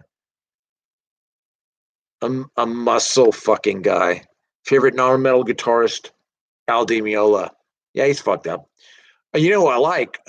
Rick Astley had a fucking touring guitar player who was fucked up, and I never knew who it was because they never showed who it was. Did you ever practice writing riffs / songs? Nah, you just do it, and if you like something, you like it, and you just keep it in you record it. If it was that important to you, you record it. So when I bought my first Les Paul soundstage in '78. Fuck, you are old. I think my mother probably bought my flanger from Soundstage in '78. Soundstage, was that on Blackstone? Like the only store I know on Blackstone now is where I get all my Dickies fucking clothes. All right. It's dried up. There's 16 of you. I said we were gonna fucking end it. We will. Wow. So we went for 3 hours and 12 minutes. I got to play. What was my first guitar? Mine was a Kramer Aerostar. Mine was a it was a fucking Strat copy, and it was given to me by a Gaiatone? No, I don't. Maybe a Gaiatone Strat. It was horrible. And then my stepbrother tried to make it a bass, so he fucking filed the nut. He just fucked the guitar. Yeah, what are you gonna do? Let her man check it next time. Yeah, thank you. Kramer Pacer. I had one of those, and it had the it had a Floyd with no fine tuners, and I was like, well, that's fucking rude. Cheers, John. Have a good weekend, my friend. Thanks for the hang. Yeah, Reese, always a pleasure. Let's wrap it up. We've gone for 3 hours, 13 minutes, and 45 seconds. I got to drink a lot of beer, which was nice. I got to pee, which was nice. We got to talk about guitar players and gear and all that shit. Probably be a while before I do this again. But hey, the weather's looking good. There's a couch there. I'll probably curl up on that for a little bit and just kind of go to sleep. Thanks for not being overly critical on my playing when I was playing. It was fun. And my in-laws aren't back till the 10th, so if there's a weekend coming up before then, I'd love to do it again and not make it so beer-oriented, but just to hang out and shoot the shit, because that's really what it's all about. So for me to you, thank you. You've been great. How to call. Can't figure out. Don't worry about calling, dude. I'm fucking done. We are done. Johnny's is like fucking, I've left the building. I'm like Elvis. All right. Take care. I want to relax and probably go home.